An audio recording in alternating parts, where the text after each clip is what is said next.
Gondrzik, but not giving up Didi Richardson. Welcome to SicEm365 Radio. Purdy over the middle and intercepted. Tejada down the sideline and pushed out of bounds. SicEm365 Radio is presented by IdealMRI.com. High-quality MRIs for $497 or less. IdealMRI.com. Your health is important, so is your budget.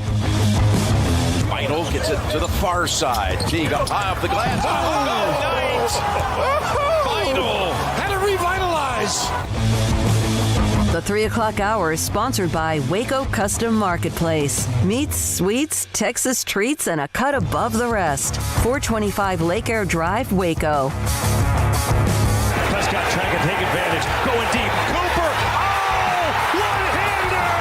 Are you kidding me? Now here's David Smoak, Paul Catalina, and Craig Smoak. All right, here we go on this Friday, somewhat stormy. Has there ever been a stretch? I know it's raining with some thunderstorms, some bad weather. Has there ever been a stretch this late or this late into June, early July where I know it's rain, but it seemed like we've gotten up quite a bit? I'm not sure. A few years ago, we had a really bad where it was, flooded out everywhere. We had floods and the river and the lake was really high, but this isn't quite that bad, but This has been a decent little stretch of rain. Yeah, I don't know. I don't really remember all the years past and where we were. It does seem like it's later than normal, and I'll take it as long as we can get it. I don't care how much rain gets poured on us. I'd rather have it than have, temperatures beating you down to where you're getting dizzy 5 minutes being outside. So, yeah, this is much preferable even if it's a little wet. All right, now a couple of things. Twitter, of course, can be evil and awful. But I've seen at least hope that on occasion there's something that makes you crack up. It makes me laugh. Of course, I don't know what it takes to do that. But Armstrong has a tweet. I saw this from earlier. This is from Nick Wagman. As a student athlete, I'm honored to use the new NIL laws to partner with my first brand at Kyle Solomon 5. That's not a business.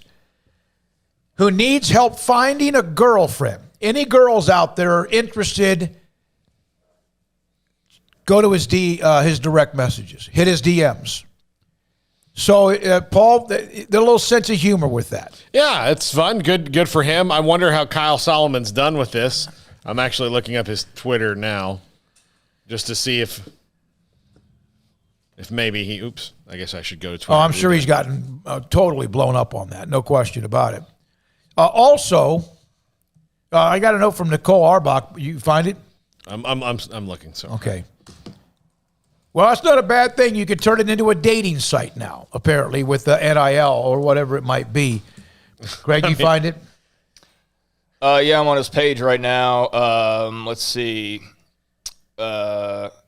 Used to be able to dunk a tennis ball, blah, blah, blah. It doesn't, it doesn't say anything that means anything. All right, so, probably went right over people's heads like it may have. I mean, there's like retweets. It doesn't say any update, though. Yeah. It's not like. Nicole Arbach, a couple of stray thoughts. This is from early this morning. Coaches will not be able to do social media bans anymore. No, they can't. Yeah, they can't. That would affect athletes' potential earning ability. They also shouldn't restrict freshmen from doing media interviews. Well, it's going to be interesting what the coaches are allowed to do instead of what they're not allowed to do. I feel like that's kind of the direction we're going. Yeah, I mean, more athlete freedom, less coaching freedom. That's going to be one of the things that occurs here.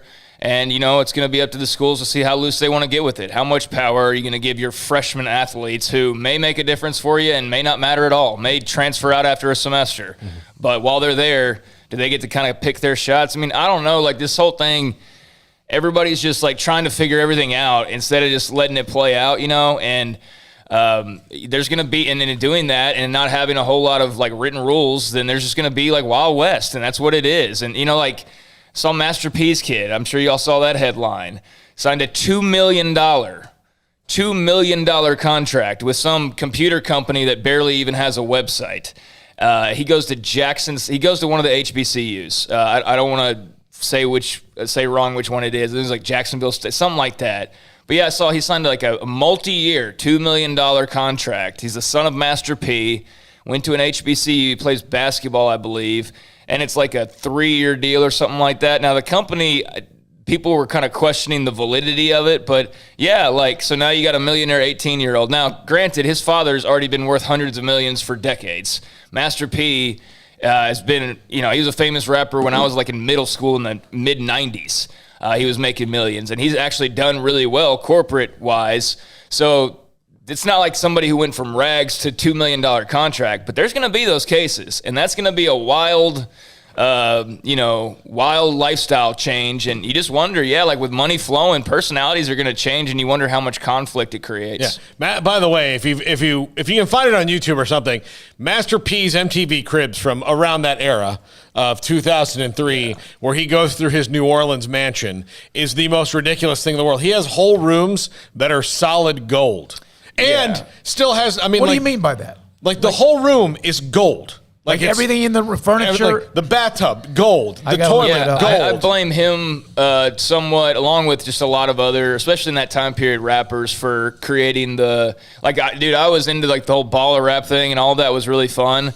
But MTV Cribs, when it was clear that these weren't even these people's houses at one point, it was like their house, but they had clearly had like a crew in there the week before to put in like the soda machine in the shower, and like it got so ridiculous that you're like, even if I had this much money, I wouldn't be this lazy or this blatantly stupid with it. But yeah, Master P's crib was one of those that like blew people away. I do remember that. He's been rich for forever, so it's not like his son hadn't had money. There's a gold toilet right there. Gold, I mean, Which, like, what's the point of that? That's just, like, you got so much money that you... Could you even use that when it's that gold, Paul? Do you want to even ruin that? I mean, that's what my thought is. It's like, what do you... Like, I'm expecting goldfish to be in there, too. But that's kind of where it started getting so silly that eventually I think people just stopped watching altogether. But Master P's was one that was pretty blow you away. I remember talking to my buddies about that one. But yeah, I mean, he's already had money. But yeah, Hersey Miller... Master P's real name is Percy Miller, so he named his son Hersey. He's 19, $2 million deal. 6'3" point guard who plays for an academy in Minneapolis, blah, blah, blah. It's a technology company and says it's going to change the way athletes want to stay in school. Says he's got like other offers lined up or whatever. I guess he's at Tennessee State, a historically black college. So, yeah, I mean, there's now a $2 million college athlete at Jacksonville State, and you wonder how many will join the party. I also saw a note, and I did not see that story, so thank you, but I also saw a note that will this change student athletes, collegiate athletes, wanting to leave a year, not that they don't want to play in the pros if they're good enough to go get that money. That's real money. But if you start getting enough, if you are like a tweener, are you going to leave early when you are making money at a pretty good clip if you do? Well, sometimes they do it because they're kind of desperate. You might have a couple of kids already, or your family's needs some money. Sure. And so even being a 5th round draft pick where you're going to get in the NFL, where you're going to get a couple $100,000 is going to help you get out of a jam. Whereas maybe if you'd stayed another year, you'd be a 2nd round draft pick because then you'd have an experience in game film and you'd make more money. Maybe you do that because now you're not so desperate for the cash. Well, I wonder, with the transfer rules the way they are, what's going to prevent somebody from, just hopping over for name, image, likeness reasons to a school rather than wanting to actually continue. You know what I'm saying? Like NIL will keep somebody in school not even necessarily because the athletics part of it or the talent part of it, but because, I've got eligibility, I'm going to squeeze this as much as I possibly can, and I'm sure some will do that. But, on the other hand, if I'm Baylor and there's a guy who's got an extra year available – and he's not really that good, but he's got 1 million followers on TikTok and he's making $100,000 a year, and so he wants to stay in school. Well, the coaches can tell you no. So, that's fine what the athlete wants to do, but unless you're actually valuable to the team, the coaches can be like, sorry, bud, you already had your 4 years and we're going a different direction. Go elsewhere. So there's going to be give and take here. Like, there's going to be some sad stories that come out of this, I'm sure, of people who, like, you know, years from now, like fumbled $100,000 that they earned off TikTok or whatever, just like we see that with pro athletes. But, you know, it's got so many different ways it could go, so many different things that could happen. Yeah. By the way, we got a tweet from Mike George, or a text from Mike George. That's really long, and so to cut to the chase of it all, the basic text from Mike, and we really appreciate it. He said that part of the problem with this is that most of the money's going to go to your quarterbacks and your lockdown corners, your defensive ends, and the high-profile guys, and that's probably true.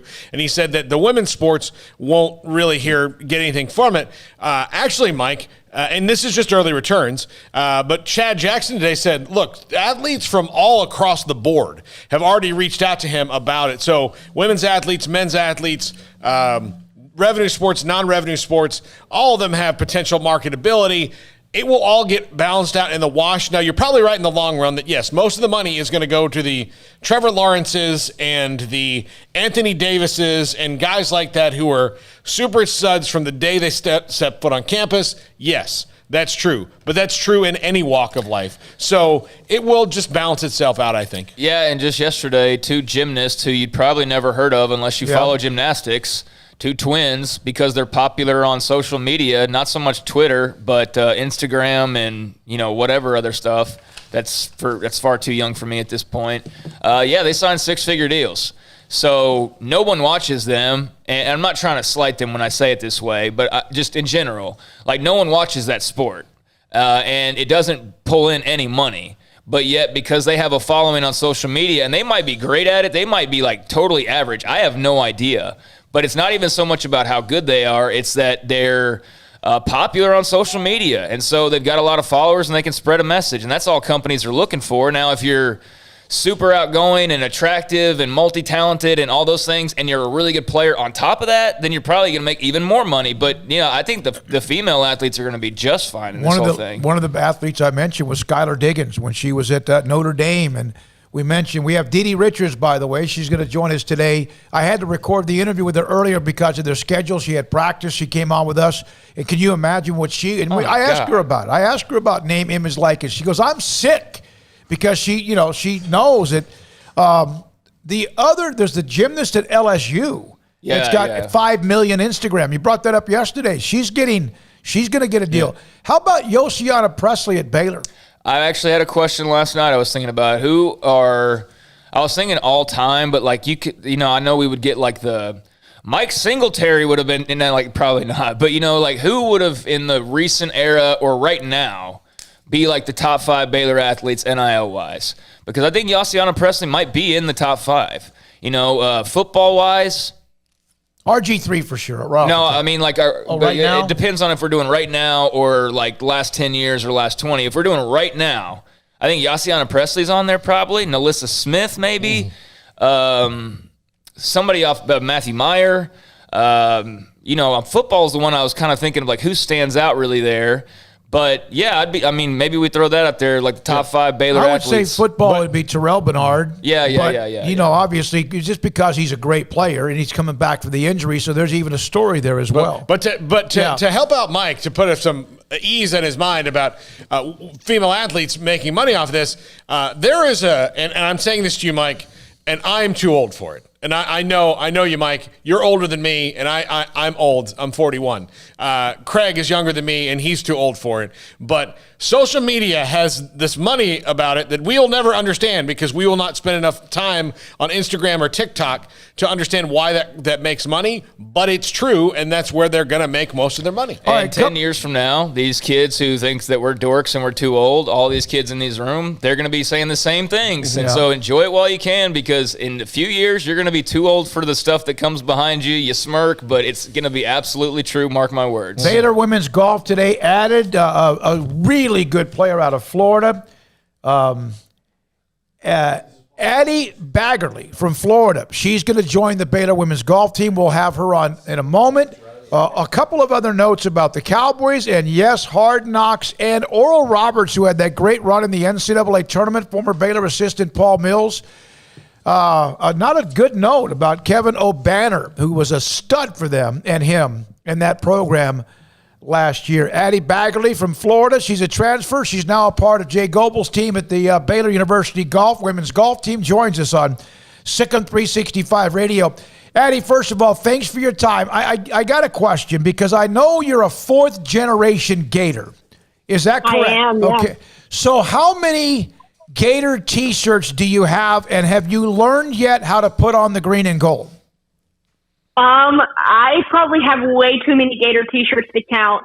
There's actually a picture of me when I was really young wearing a Gator golf shirt, and I mean, it's going to be tough to put them away, but I'm so excited. I've definitely got all my Baylor gear from the bookstore that I took from my visit earlier this week, and I'm easing my way into it. I'm definitely wearing it around Gainesville right now, and getting a lot of strange looks, but I'm enjoying it. Yeah, I can imagine. I'm going to warn you now, but part of this group of co-hosts is a Florida State Seminole, so be careful. Yeah, and he's about to ask a question, and I'm sure it's going to be sarcastic, but go ahead, Paul. Look, you've made a great life decision to leave Gainesville, Florida, Addie. So, no, but what was it about Baylor that brought you in for your final season? Why the transfer? Why here? So, I've known Jay for a number of years now, just throughout college golf, and he's great. And he was actually the assistant at Florida about 10 plus years ago. And, it just kind of felt like home. I am, going into that journey of going into grad school, and Baylor for me is a lot smaller than UF, as you guys know. And I definitely feel like that's just going to be an unreal transition when it comes to getting my degree in sports pedagogy. And the team is unreal. I mean, 4 out of their 5 out of lineup of last year's team is coming back, and I know Gurley and Kerr really well, and it's just they've definitely made it feel like home for me and making the transition really smooth. Where did golf get into your blood? I know your father played for the Gator men's golf team. Was he the one to put the club in your hand and get you going, or was it some other way? No, yeah, it was my dad. I mean, he's had a club in my hand ever since I could walk, it feels like. But he never pushed me to do anything I didn't want to, and everything golf-related has been my dream, and, I'm very appreciative for that. So, yeah, you've known Jay, and I need to take you back to a Toby Keith event when you were there, and I guess so was the Florida coaches and, of course, Jay. How was karaoke night for you? I take it you talked to Jay. Did our homework. Just It was great. I actually have a video of Jay at Toby Keith's house, just out by their pool. He was rapping. I think it was Humpty, and it was absolutely hilarious. And that has just been a video that we laugh at over and over and over again here on the Florida team. And it was funny to kind of relive those memories with him this past week. Yeah, so he said to me that he thinks that because of who you are, what you represent, not to mention you're a hell of a golfer, but it's kind of that perfect fit. And we've heard a lot of players who've committed to Baylor, whatever sport, played at Baylor, whatever sport, talk about being a perfect fit at Baylor. What do you think that means? I definitely think that means just clicking like with your family. So I know that Baylor's very tight-knit group, and honestly, so is Florida. And, I thought I had a pretty good fit here at Florida, but I'm super excited to, go and get within that fit, in that perfect fit at Baylor with just an outstanding group of people. And, I have never gone to a place where everyone went out of their way to be nice to me. And we're just strangers on campus. And that for me spoke volumes of not only just, Baylor as a school, but Waco as a town. And that for me, it just really felt like home. So sports pedagogy, where did you get into that, and what's your final goal with that degree? It's just something that I've been interested in. I've got one of my minors here at Florida in sports management, and I saw that they offered sports pedagogy at Baylor, and that's something that I kind of want to venture down to eventually get into the college coaching route after I finish my master's.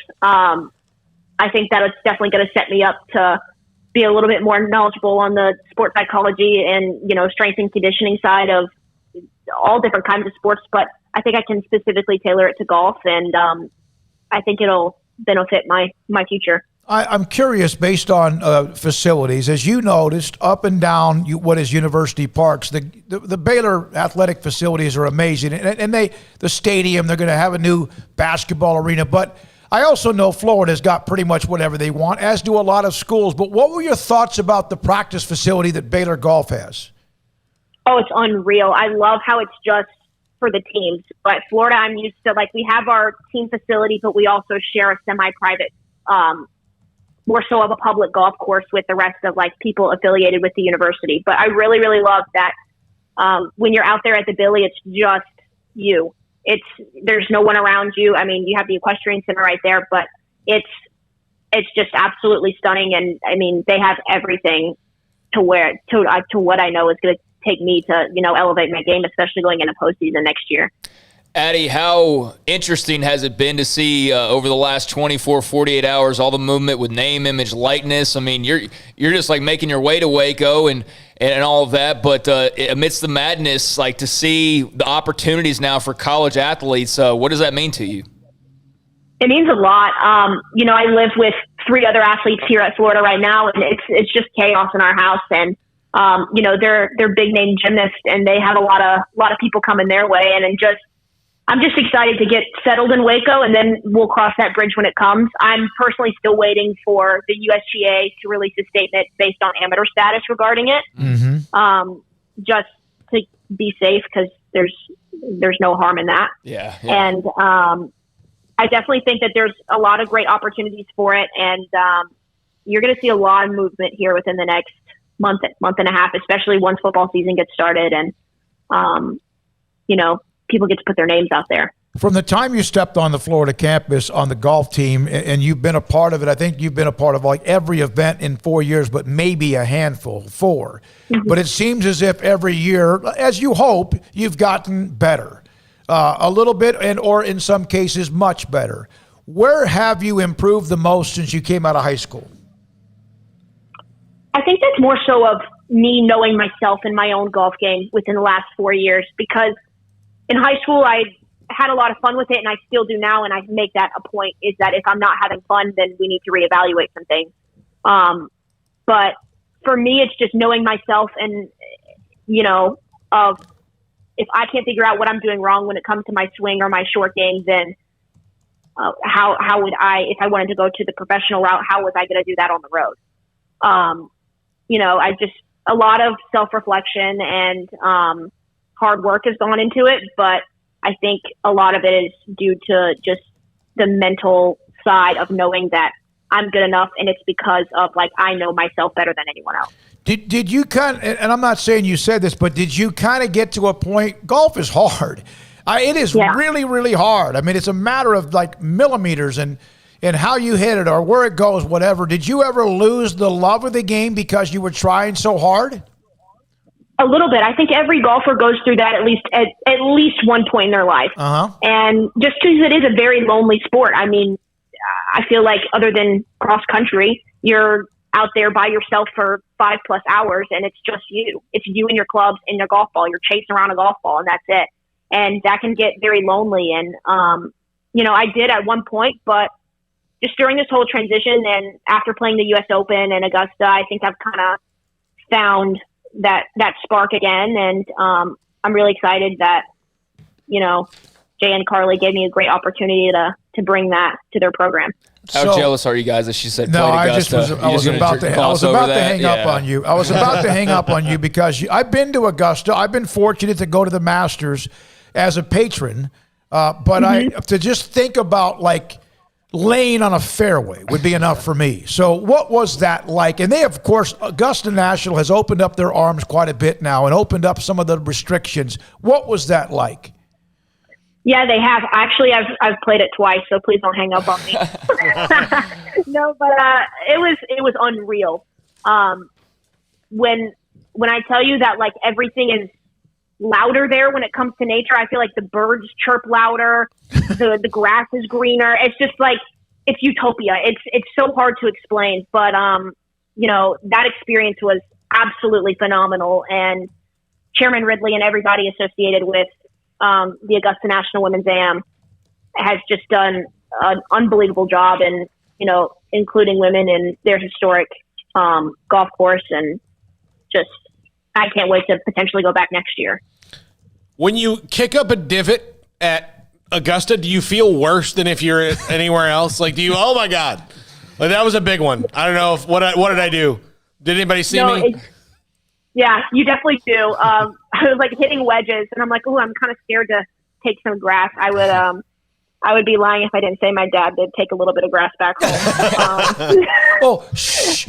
Look, they can't put we it. won't pass this later. They are like the CIA. Yeah. They will find that out. We don't want that. We won't put. Yeah, we're going to put this up. But man, that's just so cool. You sound so happy, Addie. You do. That's what the bottom line is, right? Being happy. And I know it was hard because of everyone. It seems like in your family, the generations of being a Gator. But that says a lot about Baylor and Coach Goebel that you came here. It does, and I'm very fortunate that he knew how much UF means to me, and I'm able to get my undergrad degree from here, and he's been welcoming me with open arms to take it a step further at Baylor, and I'm excited. I'm so excited. So what's your schedule? When do you obviously the summer's just about a month into it. What's your schedule? When do you arrive? I arrive in Waco in January, beginning of January.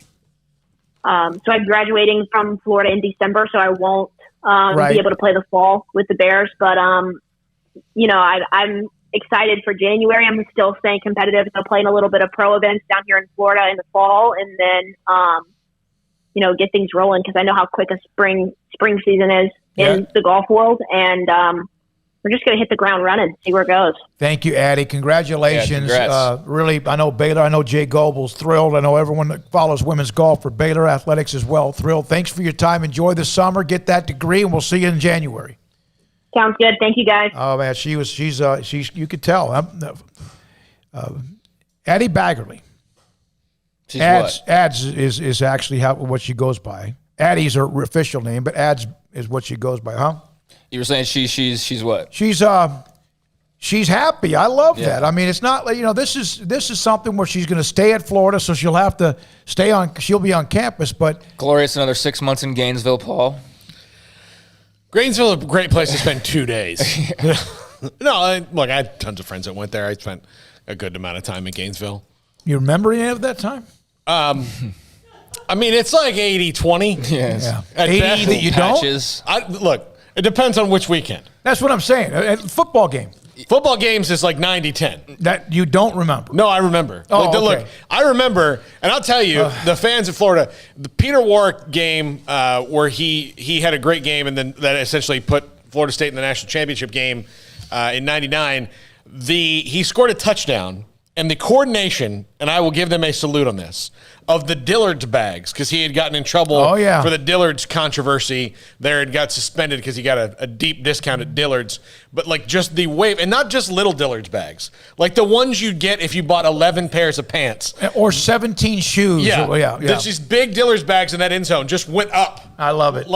When we come back, earlier today, Baylor Athletics, thanks to David K., allowed us to have a chance to visit with both Chad Jackson and Baylor Compliance and also Jovan Overshawn, who's AAD for External Affairs, about NIL. It was long.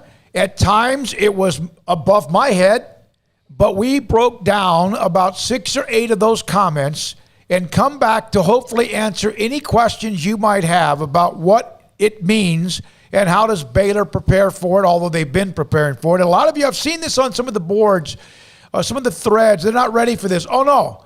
Wait till you hear some of the things that they say. They know what's going on. They know what's coming down the line. Baylor built was ahead of the curve, although I know some may think maybe it's not. That means you're not paying attention. SicEm365 Radio.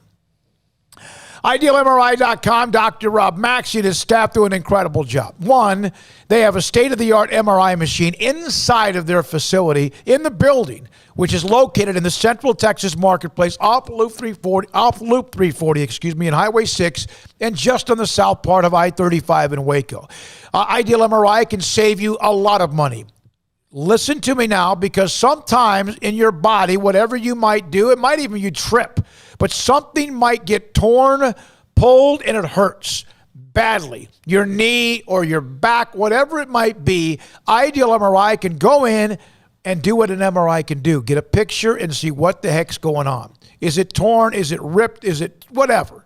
IdealMRI.com, $497 or less every single time.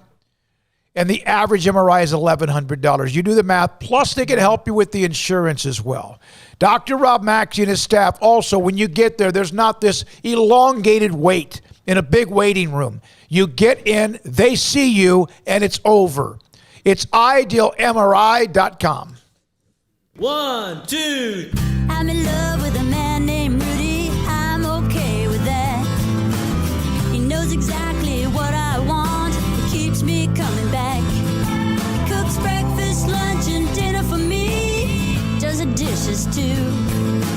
I'm in love with a man named Rudy. Last name Barbecue. It sure is easy to fall in love with Rudy's tasty oak smoked barbecue. Next in line.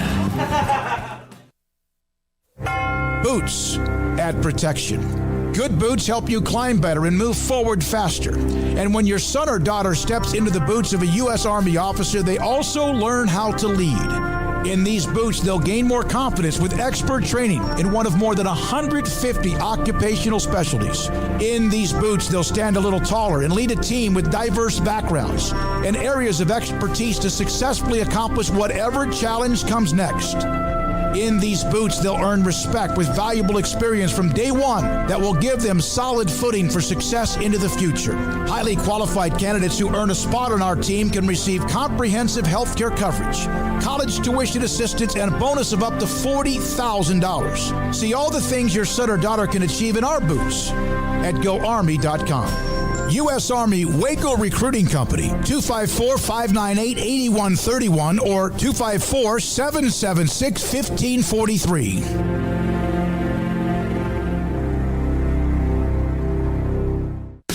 The 4th of July sales event is going on at Allen Samuels with the 2021 Jeep Renegade Latitude and values up to $3,750 or 1.9% for 72 months plus $500 bonus cash. And the 2021 Jeep Gladiator Overland with values up to $1,500 or 3.9% for 72 months. Allen Samuels, located at 201 West Loop 340, online at allensamuelsdcj.com. Come by, let's be friends.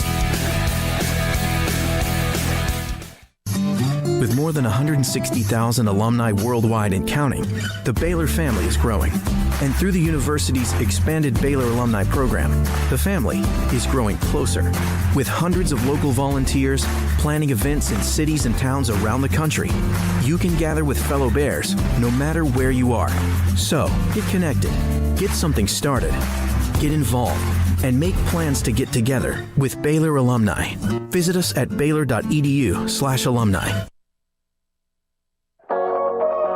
Waco Regional Tennis and Fitness was built to help give you a chance to enjoy elite tennis facilities and also remain fit or reshape your body. Now Waco Regional Tennis and Fitness has gone through its own physical changes. There are 7 large flat screens stretched across the main and improved weight room with Wi-Fi available and their own app to enjoy news, business, weather, or sports channels. The beautiful sound of active treadmills and elliptical machines, group exercise classes throughout each day, a new ballet bar for bar classes, a new look lounge and bar with beer and wine with more large flat screens available. Touchless water fountains outside each spacious men's and women's locker rooms, showers, sauna, and whirlpool. Upgraded PA system throughout the world-class tennis courts and lessons for adults and juniors. I promise you'll look and feel better. You just need to walk through the front door. Also, Waco Regional Tennis and Fitness with personal trainers Christy London and Randall Corley. 40-plus group exercise classes, including twice-a-week boot camp. So start today, not tomorrow, at Waco Regional Tennis and Fitness on Lakeshore Drive in Waco. Welcome back to SicEm365 Radio.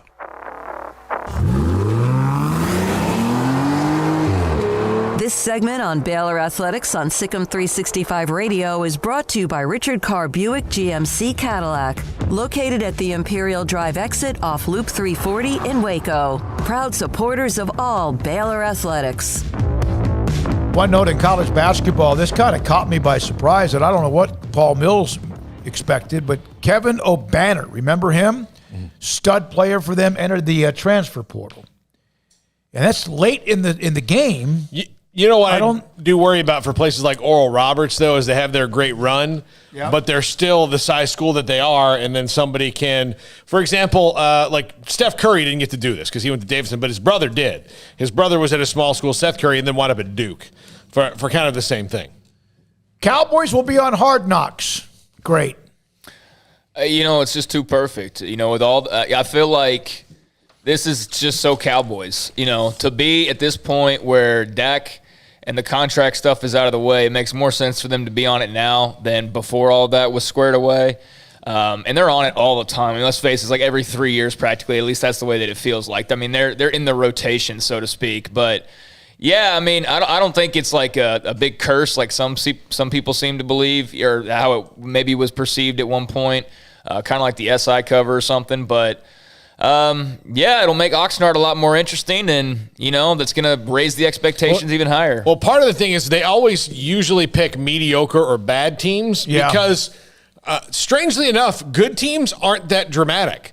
So to do a show, if you were to do a show about the Chiefs, you're going to have very few storylines of this guy's fighting to make the team or might not make it, because of their 53-man roster that they're going to have, 48 of them are pretty rock solid because they're that good.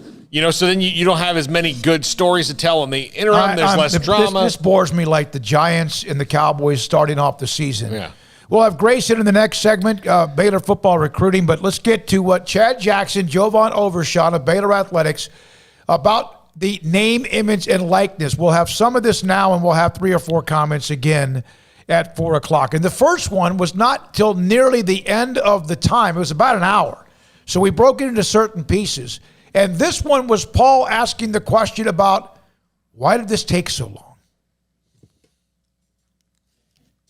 I might have set myself up for failure in highlighting that in a voluntary way, Paul. I didn't know you might catch it, but I don't know.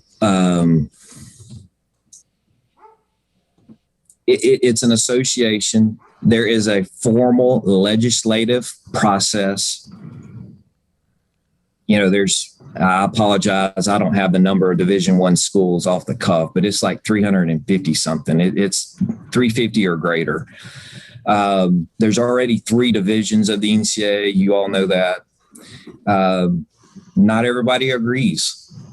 I mean, it's that simple. It's a formal legislative process, and the proposals in the process, they percolate to the top, and then the association votes on it.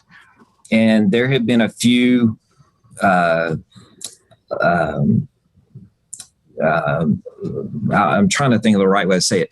There have been a few proposals that have touched this loosely, but not directly head on. And because this is such a game changer that I was just kind of alluding to in that very poor analogy about my wife's work, because this is such a game changer, like to get consensus on the approach, like it's just a tough thing. And I mentioned there were 3 iterations of a working group on this. It took the third one, for traction to gain. And I'm starting to stammer a little bit, Paul. I don't know that there's a better way to say it. Consensus is a hard thing. It just is. And, but we have finally arrived with consensus.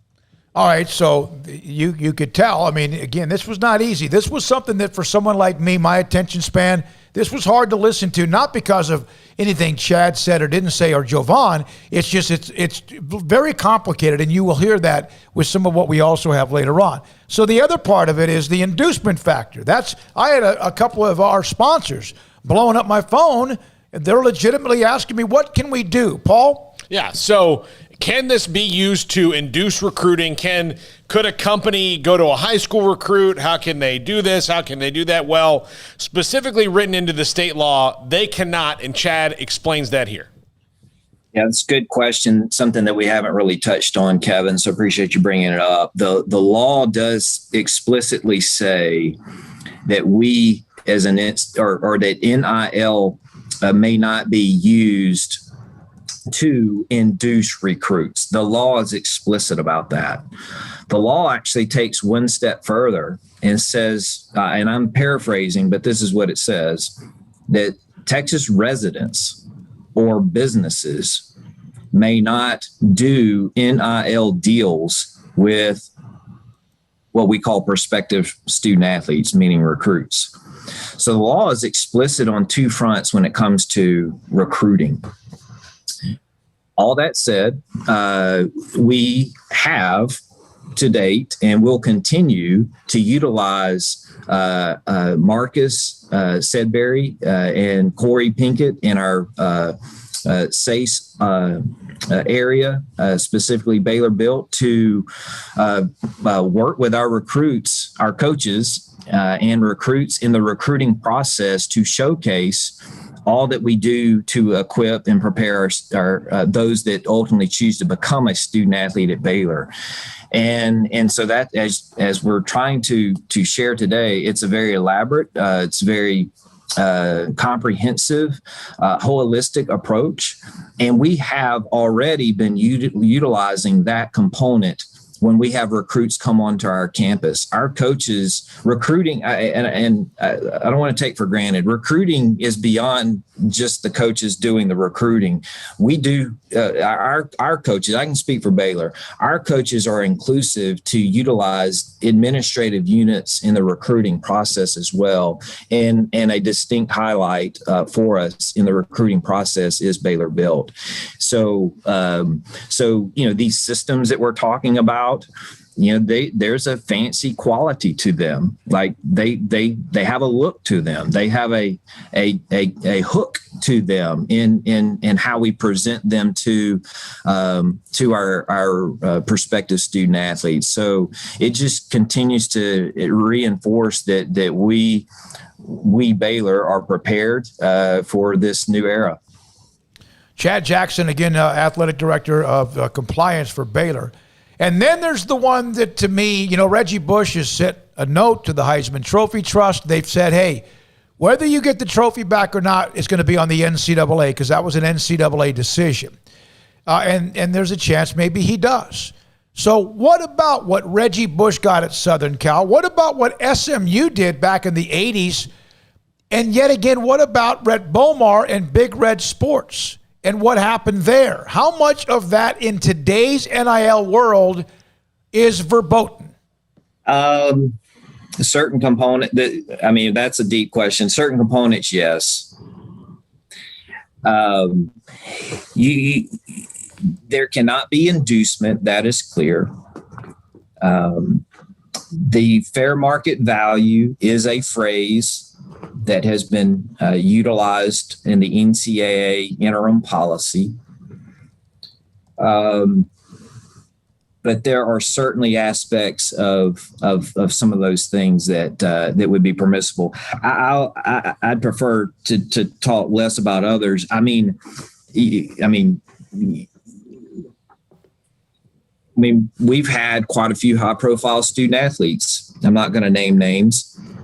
But when you have high-profile student athletes in a traditional sense, those are the names, images, and likenesses that are attractive to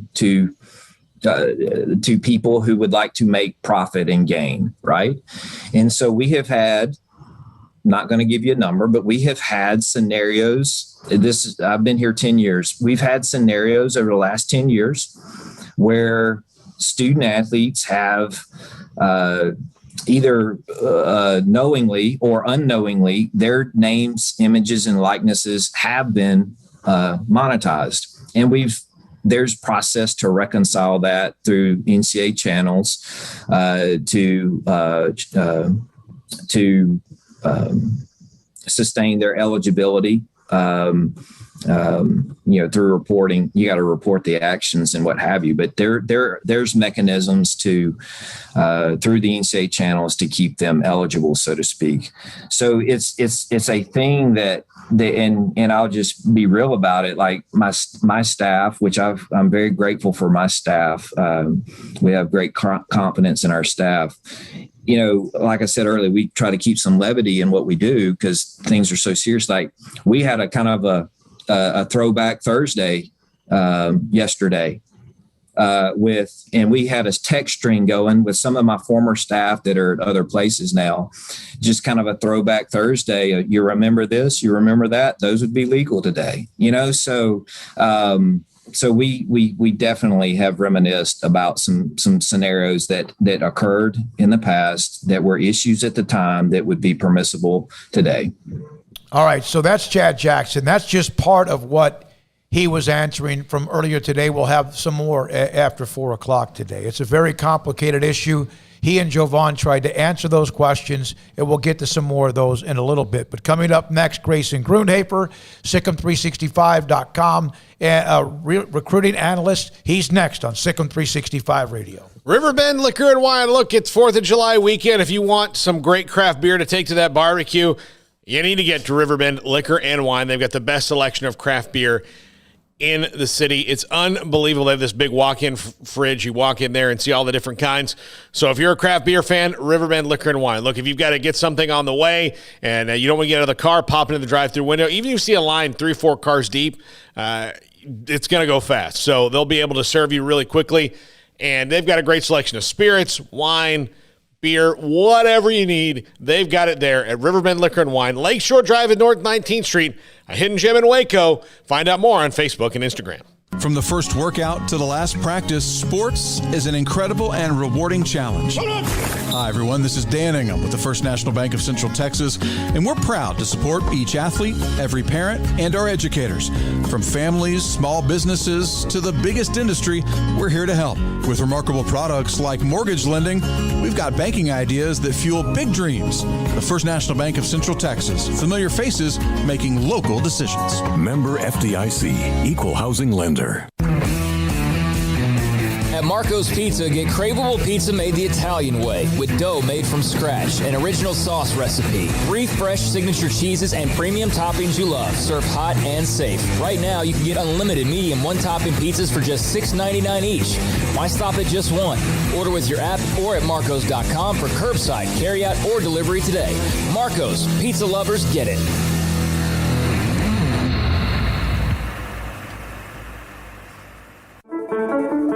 One size fits all. That may be all right for an adjustable belt or cheap sunglasses, but when it comes to your financial needs, no one wants a one-size-fits-all strategy. Cam Heathcott, your Edward Jones financial advisor, knows that his most important goals are yours. That's why he takes the time to understand your needs, knowing you. That's how Edward Jones makes sense of investing. Cam Heathcott, covering Conroe and Houston, 936-756-7717 or cam.heathcott@edwardjones.com. Edward Jones, member SIPC.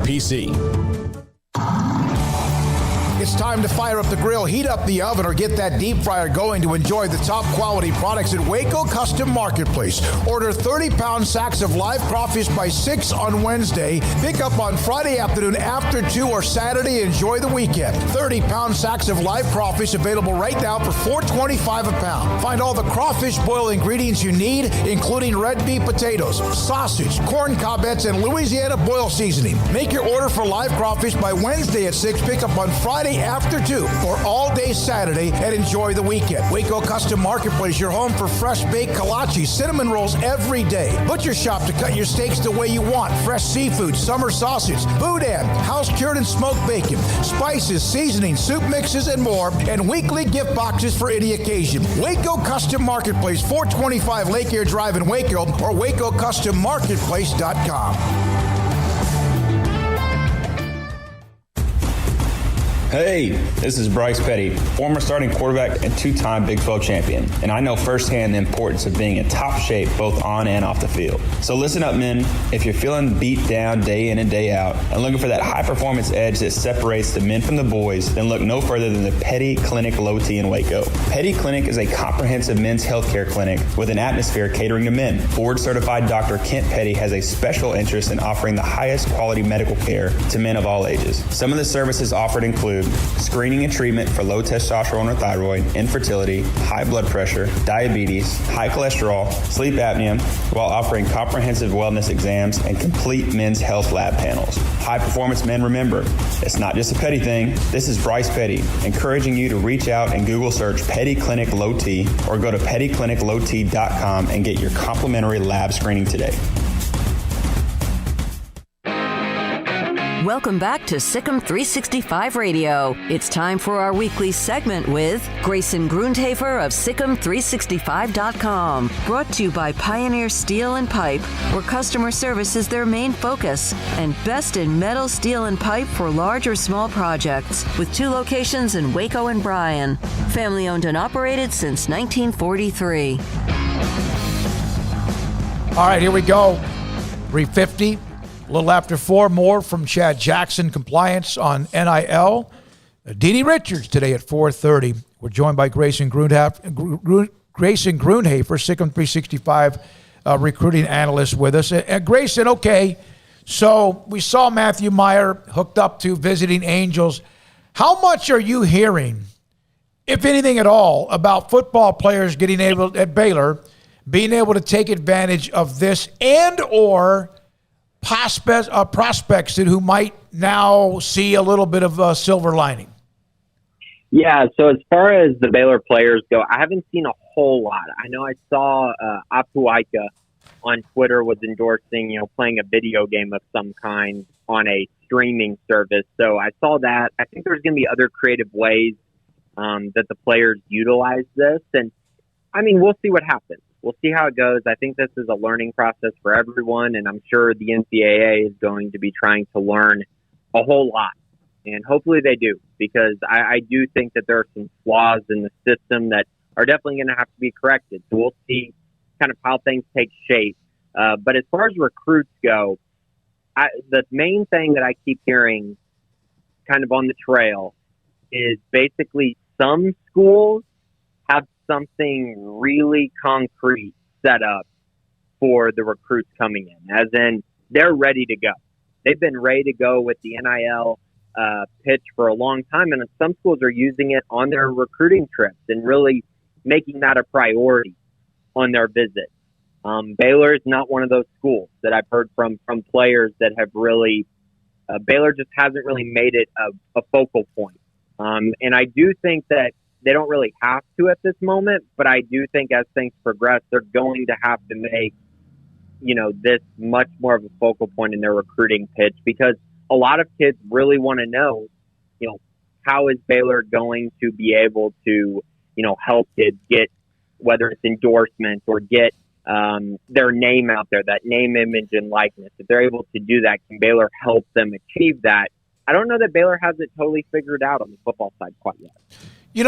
I hear that, and I saw what DJ Allen said about Southern Cal compared to Baylor, but when we were in that Zoom session earlier today, Paul, did you get that impression that they haven't made that clear to those who have? I don't think that I think they said clearly that it's not something that they're saying to recruits right now. I mean, I think that's okay. That's not on their end. I mean, but I do think that they're trying to figure it out. I mean, eventually you're going to have to, but I don't think anybody.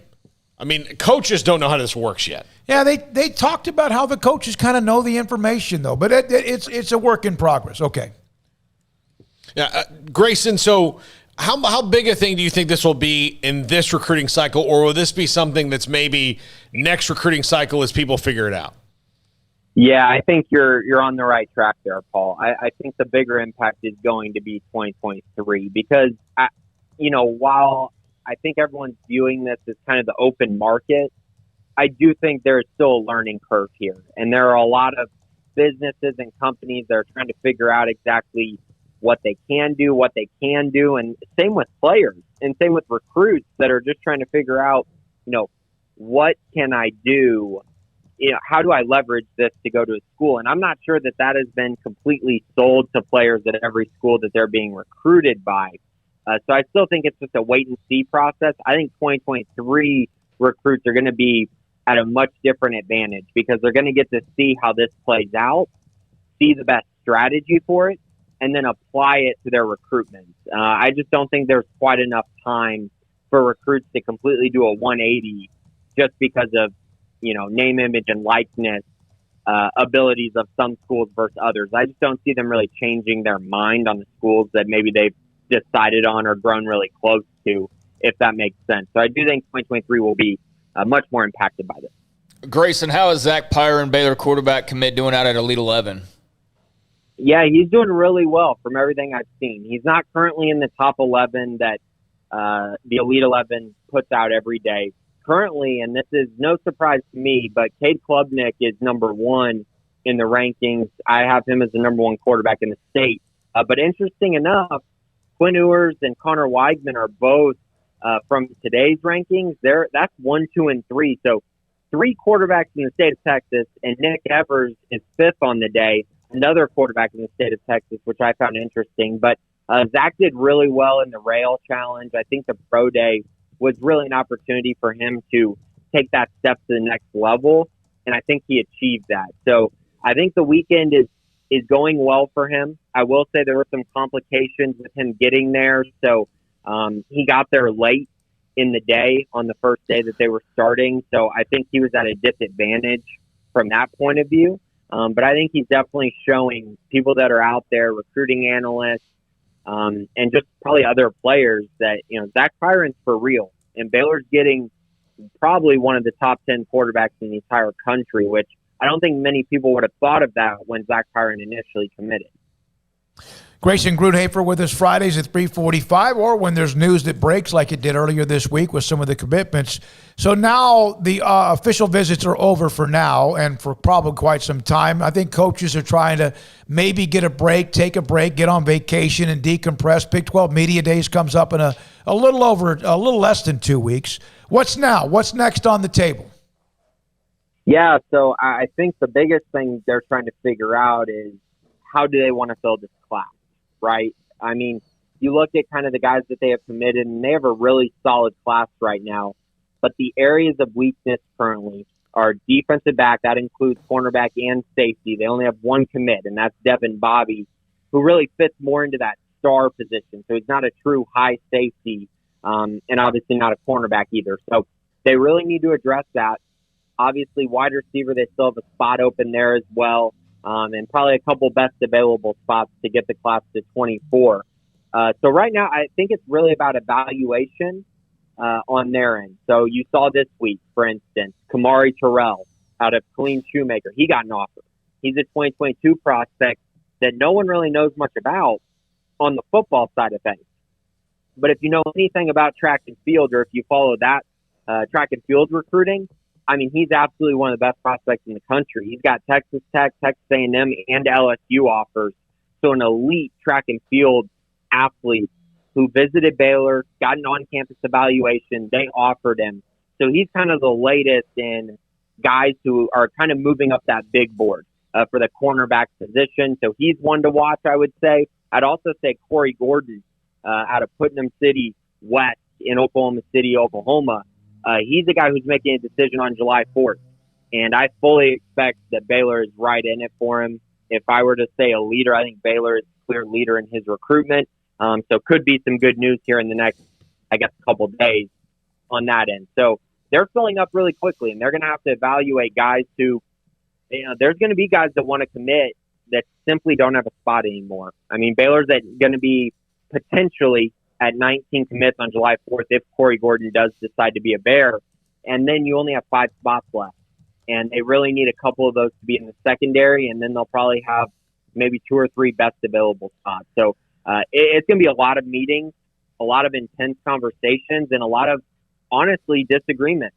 Because, if you're sitting in a room with coaches, every coach wants their guy. And so there's a lot of opinions. I just think it's going to be a heck of a process. And they've done so good building this class so far that I think they're going to sit in those rooms, and those meetings are going to be very direct, and guys are going to have opinions, and I think it's going to be a lot of fun to watch them finish because they have a lot of momentum right now, and they're in a great spot with a lot of their top targets. It's nice that they can make decisions as much as those who just say, hey, I want to come there. So what's the latest on Rosenthal? That thing, it kind of seemed like it fell off the radar after a couple of days. Yeah, it did, didn't it? And it's a very interesting situation. Obviously, he's a high-impact player. Make no mistake about it. I mean, he is an absolute playmaker, a guy who started for LSU last season in, I believe, 6 of their games. But he's dealt with a whole lot of suspensions and violations throughout his career. I think he's been suspended, I believe, 3 times. I know for sure it's been 2 times. But, yeah, a guy who's played a lot, 6'7", 327 pounds, would give Baylor an absolute sure thing at the tackle position as long as he can stay on the field. Has a great relationship with Baylor. So you think this is a slam dunk, but it took Baylor a while to kind of act on this. And I still don't even know if they've offered him yet. And as of right now, I would say that I don't think they have. And so that's made the situation much more complicated. I do think if they offer, they'll be in a good situation with him. And I do think that a decision's coming up in the next probably week, I would say. And based on everything I'm hearing, it seems like if Baylor offers, they'll probably get him. If they don't offer, it actually seems like Kentucky is the team that's really trending in the right direction right now for Dare Rosenthal. Is right now the delay anything to do with compliance? Not honestly that I know of. I think this is more of a situation of room. How many spots do we have? Can we for sure take this guy? And also a matter of, I do think it's a cultural thing. And so I don't believe it's compliance. I do believe it's more culture. I do think this is a Dave Aranda decision. I don't think this is going to be anyone else's decision. And so I think that's kind of where we're at right now. And so far, I haven't heard an offer has gone out. So I think that we kind of know where it's currently at. But I do think things could change. And like I said, I do think if Baylor put their hat in the ring, I think they would have a great shot at landing the former 4-star prospect. Grayson, thank you. Grayson Grundhoefer, SicEm365.com, recruiting analyst. Busted it the last several weeks. Every day. There's like 5 or 6 stories up in the premium section about recruiting all of the time. All right, Emma's in the studio with us. Hayden, Jack, they kind of switched where they normally sit, so it's been a little bit of a complicated mess. Jack's watching Belgium and Italy. Armstrong Sims, who was in the studio earlier with me today when we recorded Didi Richards by Zoom of the New York Liberty, former Baylor All-American. And coming up, a few more comments from Chad Jackson of the of Baylor compliance and the NIL. If you have questions and you would like to ask us, so maybe we've heard or learned something different, then please call us or text us at 254-339-1122. And this is SicEm365 Radio. The city of Woodway, growing. Man, you drive through that area, you see houses being built everywhere and complexes and much, much more. The city of Woodway is also building a brand new facility for the youth, for a place where everyone can go and play and enjoy and also host numerous type clinics and events as well. City of Woodway is our newest sponsor to SicEm365 Radio. And thanks to Benny and Jesse for being a part of the conversation we've had over the last several weeks as they are continuing to build towards making sure the facilities they have in a beautiful part of town is going to be even better for those who want to become high school stars or become college stars or one day maybe play professionally, whatever sport it might be. So look for more information from the city of Woodway about how they are continuing to give back to the youth of that area. Travel is back. Hit the road with big savings during the summer savings event at Richard Carr. The road is waiting. Explore America again in the space, safety, and luxury of a Buick SUV. And during the Richard Carr summer savings event, current Buick or GMC owners get 16% off a new 2021 Buick Encore, 13% on Encore GX, 9% on midsize Buick Envision, or 13% on a full-size Buick Enclave. Summer travel is back at the summer savings event going on now at Richard Carr. At Richard Carr, we give you more. In the market for a quality metal building? Since 1943, Pioneer Steel and Pipe has helped Central Texas residential and commercial customers with metal building design, panel options, building components, and trim options. Pioneer Steel and Pipe's residential line is energy efficient, offers low maintenance, reduces insurance payments, is impact resistant, and carries up to a 45-year limited warranty. In addition, they can also help you find a metal building contractor for your project. Pioneer Steel and Pipe with locations in Waco and Bryan and at pioneerboys.com.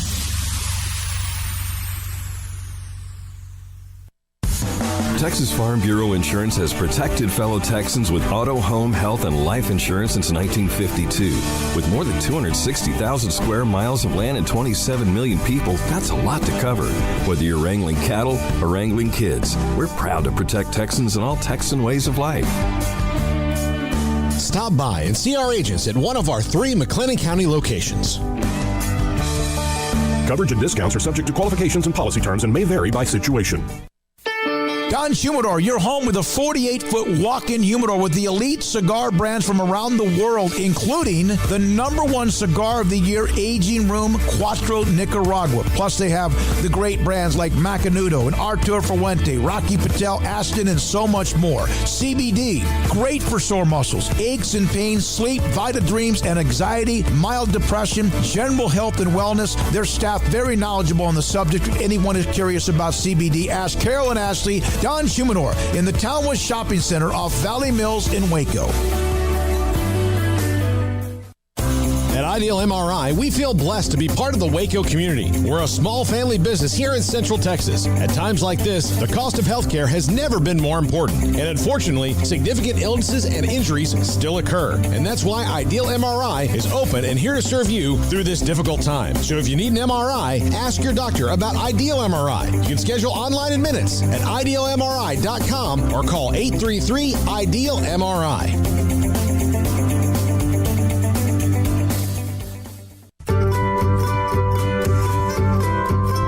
You want to know why Stonewood Dental is so successful? Listen to what happy customers have to say. It's pleasant. It's different than any other dentist office. I really feel like they care. And it's not that you're here for 2 hours waiting on someone to take care of you. It's quick and easy, and I bring my kids, and my kids love being here too. They really love the treasure box. Staff is really nice and accommodating, real friendly. You feel more like home. It's not sterile looking. Everybody has their own personalized rooms with decorations and decor, and they'll even have a blanket for you when it's cold. I've recommended people to actually come here, and they are patients now. I really love it here. It feels like family. Learn more, stonewood-dental.com.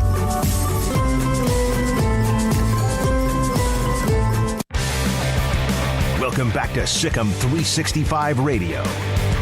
Over the middle, he has Ebner in for a touchdown. The 4 o'clock hour is sponsored by Boozer's Jewelers, the wedding ring store, specializing in custom jewelry and repair, all in-house. Now, here's David Smoak, Paul Catalina, and Craig Smoak. I want to get to Sha'Carri Richardson of LSU, U.S. Olympic sprinter, and what has knocked her out of the Tokyo Games. It's a well-publicized story. Also, the NBA playoffs and a couple of other notes, and more from Chad Jackson of Baylor Compliance with that Zoom meeting with Jovan Ovashon as well on NIL. You have a question for us, we'll try to answer it. We're not compliance. We might be completely wrong, and if we don't know, we'll tell you. 254-339-1122. So I have a story here that has to do with name, image, likeness, and kind of the retroactive way some things may be viewed. The Heisman Trust has come out and said that so long as the NCAA clears it, they want Reggie Bush to have his Heisman Trophy back. The Heisman Trust says that they think it should be reinstated. They firmly believe that now that these name, image, likeness laws have gone into effect.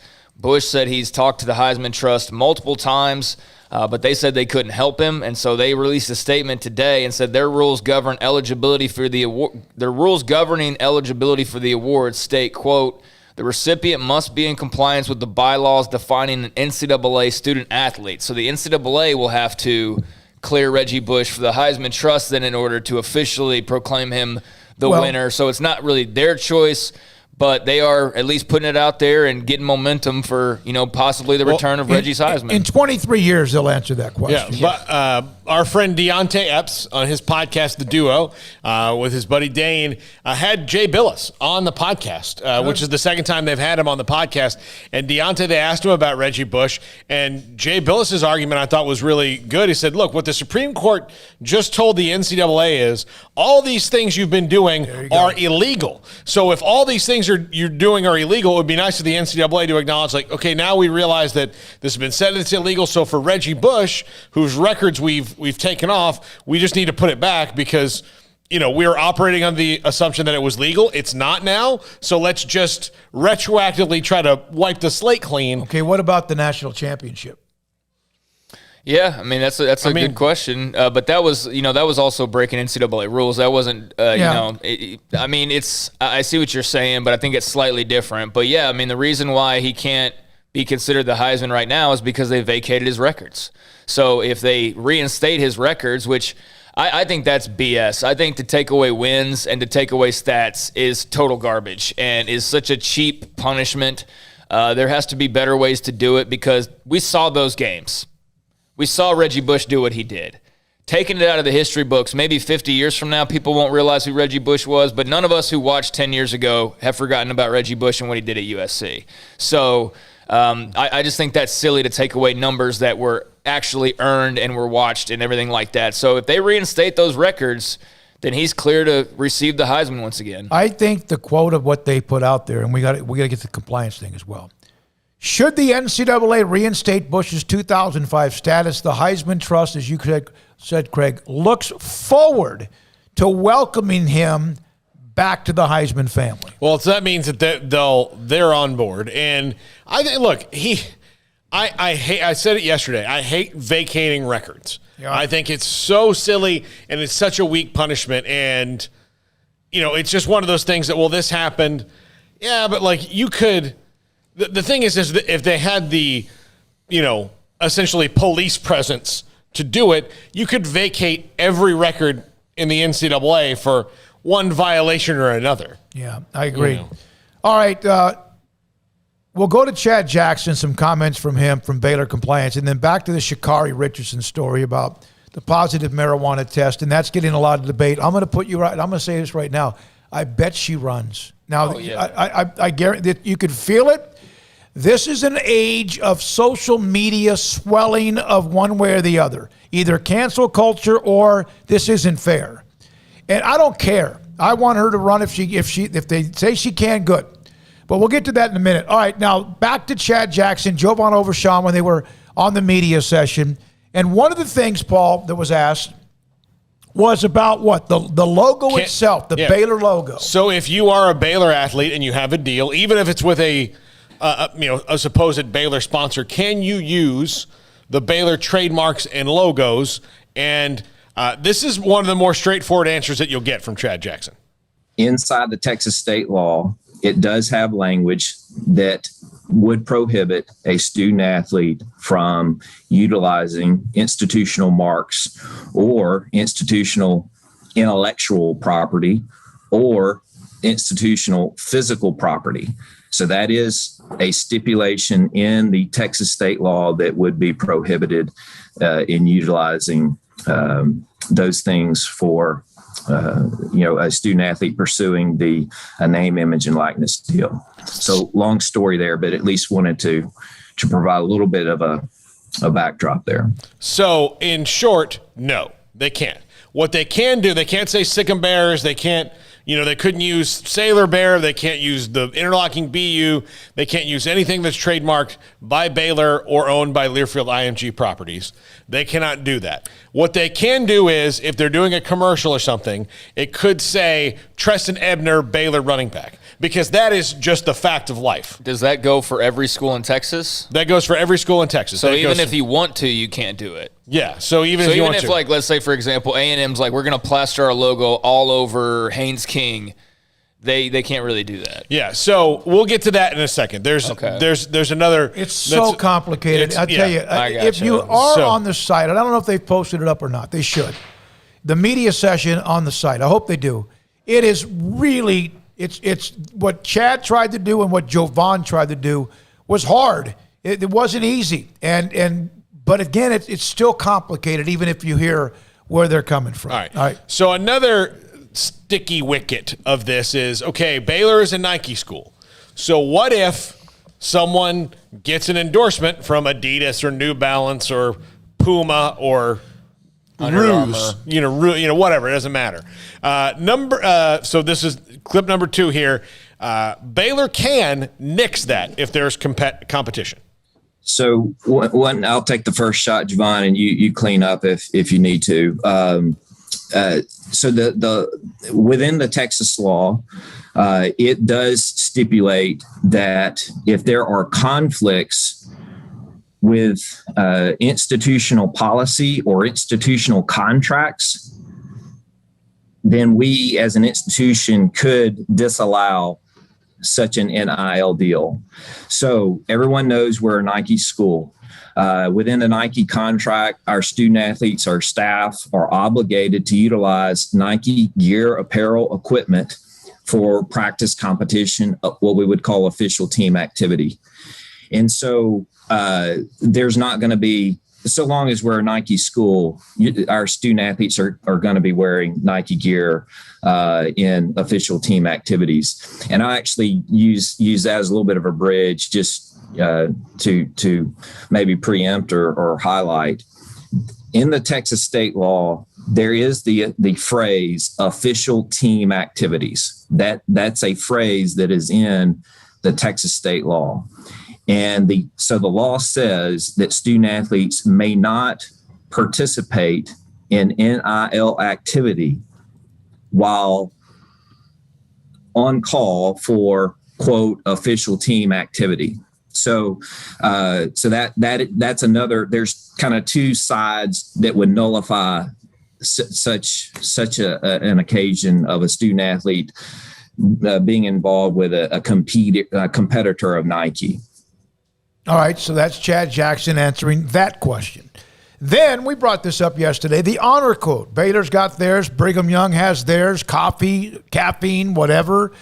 And Baylor's got some of theirs. And the question was asked about, what about if something's a conflict with the university's honor code?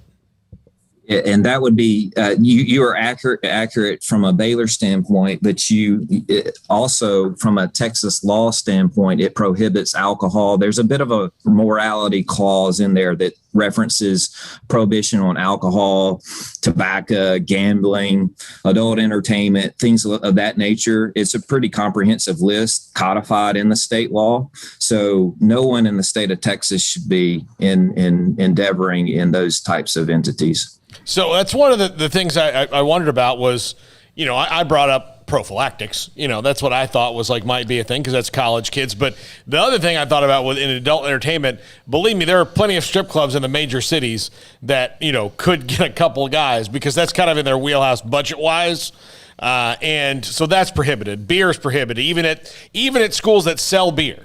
So even if you're Texas A&M, whoever that sells beer at the stadium, a 21-year-old athlete could not endorse a beer or a liquor, a wine, anything like that. Well, and I really don't want to see them doing that either. I mean, I know that college kids drink. I mean, that's not surprising, but I really don't want to see the SMU quarterback doing Coors Light commercials. I got certain barriers. If it happened, I wouldn't lose my mind over it and think, the world is failing, but it doesn't seem right. Current pro athletes don't really do those very things rarely, either. yeah. So to see and definitely no gambling that's totally off board. Of course, tobacco, alcohol, gambling. I did think so. This means that Earl couldn't have done a Skull commercial when he was at UT as a running back. He had to wait. It's one of the best commercials ever. Yeah. So just a pinch between my cheek and gum. All right. Now another one was, and I had somebody ask me this. A sponsor asked me this: can we hire athletes and just pay them whatever we want? And or what about family? That's a good question, Dave. So we all know that have been around the block. Student athletes may be employed by commercial entities. I'm starting my 23rd year in the business. circa, don't quote me, but circa, I know we're being recorded, so maybe you will quote me. I don't know. But circa, you'll need to do your research. Circa 2002, 2003, actually, student athletes were not permitted to be employees. Those who've been around, you may remember that. Student athletes were not permitted. Then head count sports, full scholarship sports were permitted to work, but they could only earn up to $2,000. In the non-head count sports, meaning the sports that are what we call equivalency sports, they could earn unlimited. Well, then the doors opened up and all student athletes were able to work so long as they were paid, quote, the going rate. That was the NCAA legislation. That legislation is unchanged. Student athletes still may work. And David, as we processed our approach and, from the jump, we actually told ourselves, this is employment in a nutshell. I mean, name, image, and likeness, it's an employment. Either it's self-employment or you're being employed by a commercial entity. So it's just a different variation of something that was already permissible, being employment. Yeah. I cut off the part about parents, but you had asked a question about can somebody hire their parents? And again, if their resume matches, the job matches, and they're paid the going rate, then yes. Yeah, so if it's a mechanic and you've never even filled up your car with gas, it would be tough to kind of clear that with your compliance office. Yeah. All right, and Craig, finally to your question about the co-use of the trademark. So one of the things I wondered, and I think this is the one thing I thought maybe people would do, is that, if Baylor's a Nike school and I'm a Nike athlete, then can they do a promotion together with us? That is actually not only a no, but a hard no. And you hear the explanation for that here. Okay, that's a really insightful question. The short answer is no. The law says that an institution may not arrange an NIL deal with on behalf of a student athlete. So arrangement also means, and that's a standalone stipulation of the law. Another standalone stipulation of the law is that we as an institution may not provide compensation to a student athlete. So there will be no ability to do a joint venture, institution and student athlete, with a commercial endeavor. The institution will continue forward with our alignment and pursuing partnerships that we're grateful and indebted to. But the student athletes, they're going to be on their own in pursuing these deals. And so that takes us back to the disclosure piece, and then we vet it out to ensure that everything's on par. There, to clarify, it's absolutely okay, meaning permissible, for a student athlete to refer to themselves as being a Baylor student athlete. That's fine, but they would not be able to utilize Baylor marks in an NIL deal. All right. We tried to get as many questions in. There were 25 or 30. Everyone has good stuff across the board, and we tried to bring you at least most of the chunks of what was said. Yeah, I mean, it's provides some clarity. I mean, I think it's a lot less complicated than it's probably being made out to be. I think really the hardest part is just going to be the schools keeping track of everything and trying to police all of these outside influences that can, find you in any way. They can DM you in 5 different apps. They can, find your phone number. They can do whatever. So, yeah, so long as you're keeping it above board and you're keeping your eyes on those who are, talking to your athletes, I think you should be fine. Especially if you don't have a state law on the books. And I will continue to do this. I will bag on the Texas state legislature and some of the ridiculous things. But based on what we heard today, the law is very comprehensive and thorough and looks to have stood and asked questions. I think the first pass of the California law, I remember when I read it, didn't really do it. It was basically one of those California things where it's like, This is the thing we don't like. We're changing it. Yeah. And they're like, well, what about this? So then they've made, because I think people did come back at him and said, like, look, you can't just have no details. Like, they made the details. But did you play the part, and I may have been returning one of the guest response from them, the part where Chad got a phone call? No. Okay, so he's wrapping up this conversation with us. Craig, this is hilarious. It is.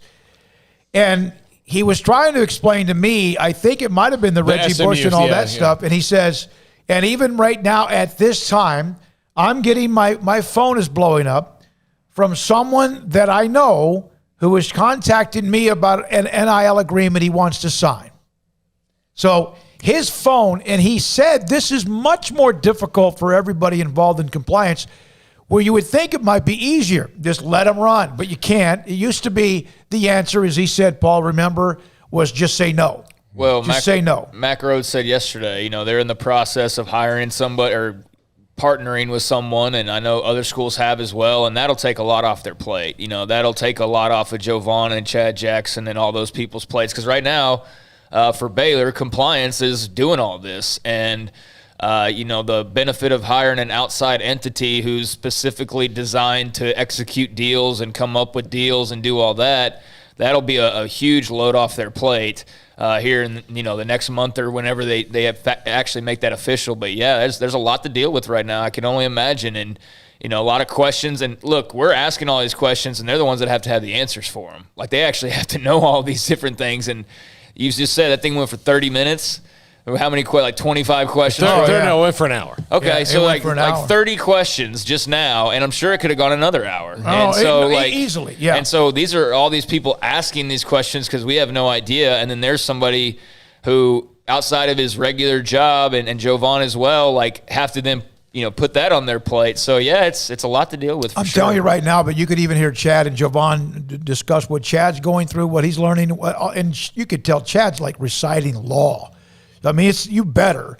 And then what Jovan, and Chad even said, I don't think people realize what she does or what she brings to the table with the external affairs and what she does to think outside the box to what they're trying to create. Baylor Built is part, in a way, was a proactive way when it comes to the NIL. And then Baylor Built Plus, which is probably, in a way, compare it to like what ESPN Plus is like. So, I'm sorry. Go ahead. No, I was going to get to the track and field story. No. So I'm still just curious about that Dayton inducement, because that was absolutely an inducement. If you come play for Dayton basketball, I believe it was Dayton we were talking about yesterday. If you come play for Dayton basketball, this former Dayton player's business is going to hook you up. That's send an that inducement. to me if you find it. Yeah, I'll send it. I'll send it to Chad and try to get him to respond to it. The thing is that the Ohio law might allow that. Yeah, that's where inducements. That's where the NCAA and the federal government have failed us. And you heard Chad's response about when I asked him. I said, because which I left out in the interest of time, but my question to him was,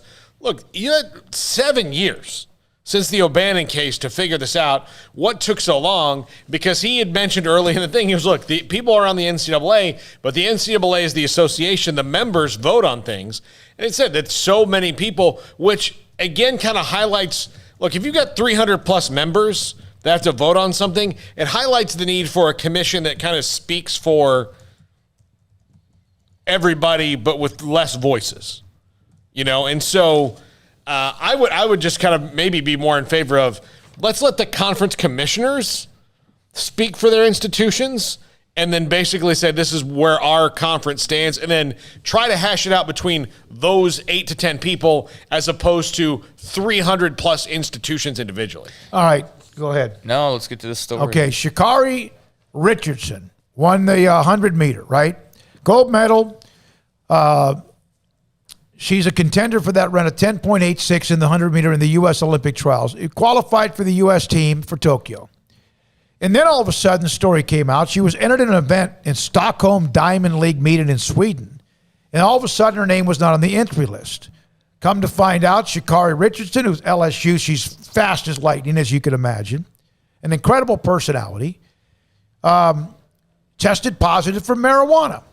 She apologized earlier today on the NBC Today show. As much as I'm disappointed, I know that when I get to step on the track, I represent not only myself, I represent a community that has shown great support, great love. I apologize for the fact that I didn't know how to control my emotions or deal with my emotions during that time. She tested positive for marijuana. Now so she's disqualified because she also forfeits medals, whatever else, accepted a 1-month suspension. Now, I'm going to make not a prediction that's breaking news or any kind of a hot tape. She'll run for the U.S. Olympic team. I can already see the groundswell. Now, the U.S. Olympic team and WADA and all those, they're pretty strict on whatever they do.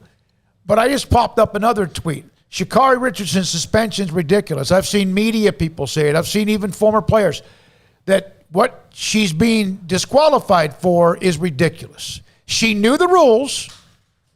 Smoking pot's a lot different now than it's been in forever. Every day it gets like even more lenient. What do you guys think? And I'm going to put up a Mo Porter tweet in a minute. I think that they should let her run, given the fact that in most professional sports now, it's not something they're dealing with, and it's not a performance enhancer. Seth Rogen had a tweet that said, "Look, if smoking weed was made you faster, I'd be FloJo." There are things here. Now, you are right. She knew the rules and she did it and she got caught. So something has to. There has to be some sort of comeuppance for that. But this maybe makes the USADA and WADA and all that have to look at what their rules are, because it is changing. The state that she tested positive in, it is legal for her to do it recreationally. It's one of the 19 states. So then you run into that if you're the anti-doping associations is like, well, it's legal for her to do it where she lives. Didn't Michael Phelps test positive for smoking pot? Totally different situation. No, it was outside of competition. Okay. It was not in the timeline. Totally different situation. Some people are trying to surprise, make this a race thing. Well, what about Michael Phelps? Totally different situation. Not everything is that. I don't even think he tested positive. I think he got busted with weed. Yeah, it was like it's totally between different. Olympics, and totally different situation, and yet some are trying to compare it as though it's apples to apples, and it's not. It's apples to bananas or oranges or pineapples or whatever. It's totally different. So, that's just people being lazy with the argument, because if you actually looked into it, you know that they're not exactly comparable, but people got to have their angles and narratives. She broke the rules. The rules are what the rules are. I don't have a problem with marijuana legalization. I think it should be legal. I think it's nothing that really helps her other than nerves for actual competition, as a lot of people have been joking all day. If she really wanted to run faster, she'd do some meth before the race, or an amphetamine or speed. All that's in the same umbrella. But it's not something that's a competitive advantage. And so I think that the USADA or whoever else that needs to, they need to take a long, hard look at the rules. But nobody was complaining about these rules 2 weeks ago. No. Nobody was complaining about them a month ago. They only complained when they learned that it was a rule for one, and when one of their favorite runners got in trouble for it. And look, this is on her. And she's accepted responsibility. She already said, I'm young. I'll be in another Olympic Games. I don't think she's going to run in Tokyo. I think this is going to stand. Okay. And I think that she's actually handled it really well. It's the outside world that's like flipping their minds because she broke a rule. And it doesn't. You don't have to agree with rules or agree with laws. You work to change them, which I think is what's going to happen here. That's going to loosen up the marijuana laws or the whatever for these athletes. I think that's what it'll ultimately lead to. But it is what it is. Like it is the rule. Yes, and the U.S. Anti-Doping Agency, they did reduce her suspension for a month, reduced it to 1 month because the use of her cannabis occurred out of competition, unrelated to her performance at the trials.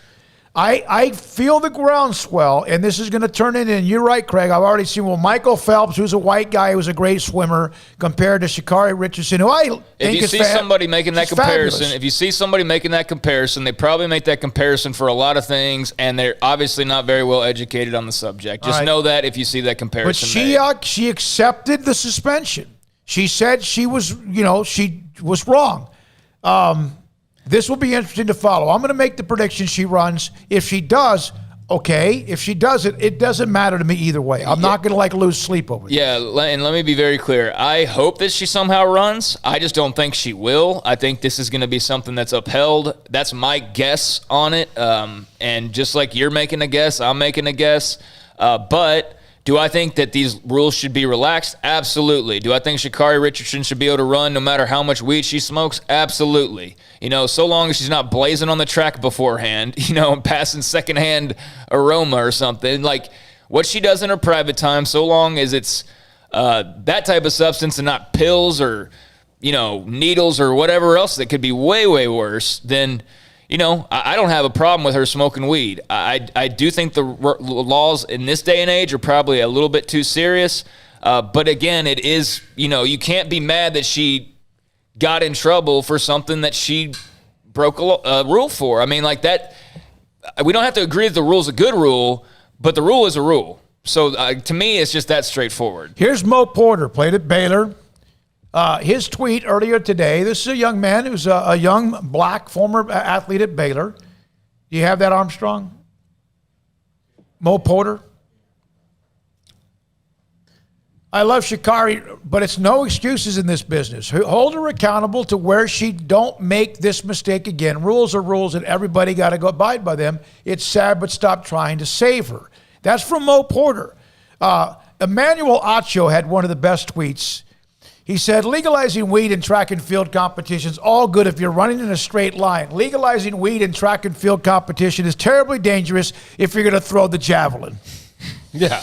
I don't know that he's ever smoked weed before, for one, and I saw a lot of other people say that as well. But yeah, I mean that's a fun way to look at it. I mean that's funny. And of course, some of the responses, it depends on. I didn't realize he must be getting really popular because he's got a whole wave of people that cannot stand him and that think he is just, I don't know what they think really, but they're not fans, and he was getting really roasted over some of his marijuana comments. There was a lot of tell me you've never smoked without telling me you've never smoked, that kind of stuff. But, yeah, I mean, I agree with Mo Porter. I'm with him.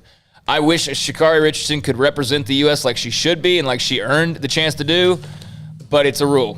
And now maybe she's the catalyst to that rule changing, and I believe that she should be, and we shouldn't run into this problem again, but it is a rule as it stands right now. As it is, and she knew it when she smoked it. Right, and pot is not a PED. This is from Sports Illustrated. This is a Mike Rosenberg column. I love some of these responses.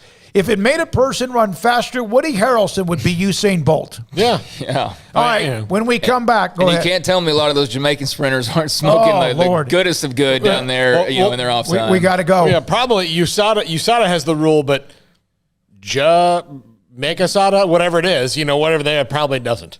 When we come back, she's a part of the New York Liberty of the WNBA, one of the most popular Baylor Lady Bear basketball players ever, and even now.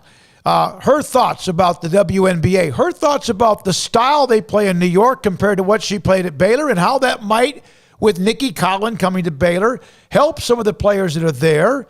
And, of course, what's it like to lose more games in a half a season than she did in 4 years at Baylor?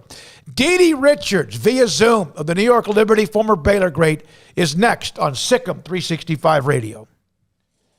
Richard Carr, Buick GMC Cadillac, they got their summer savings event going on right now over at Richard Carr. That means you got an opportunity to take advantage of a lot of great deals. And, as I've been saying, especially these last couple of weeks, it just really feels like travel time. It feels like summertime, and it feels like it's time for everybody to get back on the road. And in doing so, you want to be feeling safe. You want to be feeling comfortable. You want to make sure you don't have that old rickety car where the AC is not working. I had one summer of that about 2 summers ago, and it was absolutely miserable. And I was just driving around town, much less going cross country. So you want to be in a good vehicle, something that you can rely on as you travel these highways and byways. Well, get on the road with space, safety, and luxury with a Buick. Richard Carr has Buick SUVs all priced to move, and right now current Buick or GMC owners will find themselves getting 16% off new 2021 Encores, 13% on Encore GXs, 9% on Envisions, or 13% on full-size Buick Enclaves. And Richard Carr is also loaded with premium pre-owned cars and trucks. If you're not looking to buy brand spanking new, well, they've still got options for you. All pre-owned cars and trucks are priced to move, with multiple cars and trucks priced under $230 a month for qualified buyers. Each pre-owned vehicle goes through a 172-point inspection before it hits the lot. And with dozens of lenders, Richard Carr says yes when others say no. 100% credit approval is always the goal. And they are your local hometown dealership. Give Richard Carr Motors a chance to earn your business with great prices, free oil changes on new cars and trucks, and superior service after the sale. Come by and take a test drive, or let them bring the test drive to you. It's a summer savings event going on all month at Richard Carr. Boozers is the wedding ring store and more. If you're ready to get engaged or already married and want to upgrade your wife's ring for a special anniversary, Boozers is the place to go. With the largest selection of premier quality diamond engagement rings and wedding rings in Central Texas. They have 7 cases with over 300 styles of rings from top designers like Natalie Kay. Choose from yellow, white, or rose gold, plus beautiful top quality loose diamonds. With an in-house jewelry, they can also custom make anything you want. Bring in a picture or drawing and let Boozers create your one-of-a-kind pendant or ring. They can even use some of your old gold and diamond jewelry to create something new. At Boozers, you'll find a great selection of quality timepieces, and Boozers is the place for expert watch maintenance and repairs too. They specialize in expert Rolex watch repair for fine jewelry, watches, custom work, and more. Go to Boozers on Valley Mills and Lake Air Drive in Waco. Boozers, the wedding ring store and more. Let Camille Johnson Realtors guide you seamlessly through the process of buying your dream home or selling your current one. Commercial, farm and ranch, or residential, Camille Johnson Realtors can smoothly and successfully lead you through any transaction. With a team of 28 experienced agents who are excited about serving you, Camille Johnson Realtors services the entire greater Waco area. If you're in the market to buy or sell, contact Camille Johnson Realtors, 104 Midway Center in Woodway, or find them online at www.camillejohnson.com. Camille Johnson Realtors, elegant, charming, warm. Welcome home. Southwest Sports Medicine and Orthopedics, the team physician of Baylor Athletics. Our doctors specialize in the diagnosis and treatment of any and all sports-related injuries. Celebrating over a decade of service in Central Texas, our doctors are equipped to handle a wide range of issues, whether it's your foot or ankle, orthopedic spine care, your hand or wrist, knee and shoulder pain, or if you're in need of our arthritis or total joint clinic. Come see us at the new Baylor Scott and White Ted and Sue Getterman Sports and Orthopedic Center. Trusted doctors at Baylor Trust, Southwest Sports Medicine and Orthopedics. Our goal is to get you back in the game. Riverbend Liquor and Wine has their easy-to-access drive-thru open and convenient and clean in-store location on the corner of Lakeshore Drive and North 19th Street in Waco. Riverbend Liquor has the best and most extensive variety of craft beer selections in Waco, and Balcones Whiskey, including single malt, pot still, baby blue, rye, brimstone, and the all-new lineage in stock. Riverbend Liquor and Wine, family-owned and operated, and a hidden gem in Waco on Lakeshore Drive and 19th Street. And find out more on Facebook and Instagram. One size fits all. That may be all right for an adjustable belt or cheap sunglasses, but when it comes to your financial needs, no one wants a one-size-fits-all strategy. Ben Erlinson, your Edward Jones financial advisor, knows that his most important goals are yours. That's why he takes the time to understand your needs, knowing you. That's how Edward Jones makes sense of investing. Ben Erlinson, 100 North 6th Street in Waco, 254-759-8533. Edward Jones, member SIPC. At Baylor University, students find their place to shine. They're faithful friends and inspirational leaders. They're championship teammates and independent thinkers. They're on the cutting edge of high tech and in the halls of history. If you want to make the world a brighter place, you can. And if you want to shine in your own way, you can. The spark you need is already inside you. Bring it to Baylor, where lights shine bright. Welcome back to SicEm365 Radio. Are you a SicEm365 superfan? Then try out our premium subscriptions at SicEm365.com. We're now joined by former Baylor All-American and New York Liberty Guard, one of the great friends of this show, Didi Richards on SicEm365 Radio. And what people don't know is before we started, I mean, you were traumatized that you just got finished with practice and you don't feel like, you don't feel like you're presentable. There's never a time you're not presentable. See, I really appreciate that. You know, everybody needs to pick me up because I definitely know this is not presentable. And you've got the hair, right? You know, that first style when you first came to Baylor, and you know, it's just, you're adorable. We appreciate your time. Thanks for what's going on with you, and also thanks for joining us. How much has the NBA surprised, the WNBA, how much has it surprised you, the level or anything about it? The strength has definitely hit me sideways, all upside the face. The strength is very different. The speed's different. The plays are different. And I think I've come to a program that's the complete opposite of what Coach Mulkey would ever want to run. So that's all hitting me all at once. And I think I'm adjusting to it well. It's taking me some time, but I'm trying to adjust to it. And I'm staying in the gym as much as I can. Is the wear and tear any different than what you did when you played nearly 40 games in college? Yes. Even me being someone that doesn't play as many minutes here, I can still feel the craziness of playing a game back-to-back or 4 games in 6 days, little things like that. But honestly, 40 games in college is way easier than these back-to-back games that we've been playing because you play every Monday and Friday or Tuesday and Sunday. We have so much time to prepare for a different team and to recover. And here it's kind of like you play a game, you sit out for a day, and then you practice that day, and then you play the next day. So it's very different, and it's a quick turnaround. Well, you mentioned the playing time, and obviously you've been a star since your days near Houston in high school and what you did at Baylor. Has it taken an adjustment for you to kind of understand there's some patience involved here? No, nothing that Coach Mulkey didn't teach me before because my freshman year I didn't play either. So I feel like I'm taking it just as like my freshman year at Baylor, taking the time to kind of get to know everything. I'm happy I'm on a team that is able to kind of teach me before I'm just thrown into the wolves, like most teams. So I'm taking it. I'm taking baby steps, but I'm getting better. You guys are in a grind right now, and you're kind of scratching and clawing to get yourself in position to make sure you're in the playoffs. What's the discussion about that among the team? Literally just going in every day and attacking every game like it's our last. I think that's our biggest turnaround with this team. But literally just every team in the league is different, but every team in the league wants to get the same position as us. So you can't take any games off up here. Yeah, and you're about halfway through the schedule, and obviously you continue it on with you had a really good start, but things have they've been a little bit more of a struggle. How frustrating is it for you, because you probably lost more games this year than you did in your entire career at Baylor?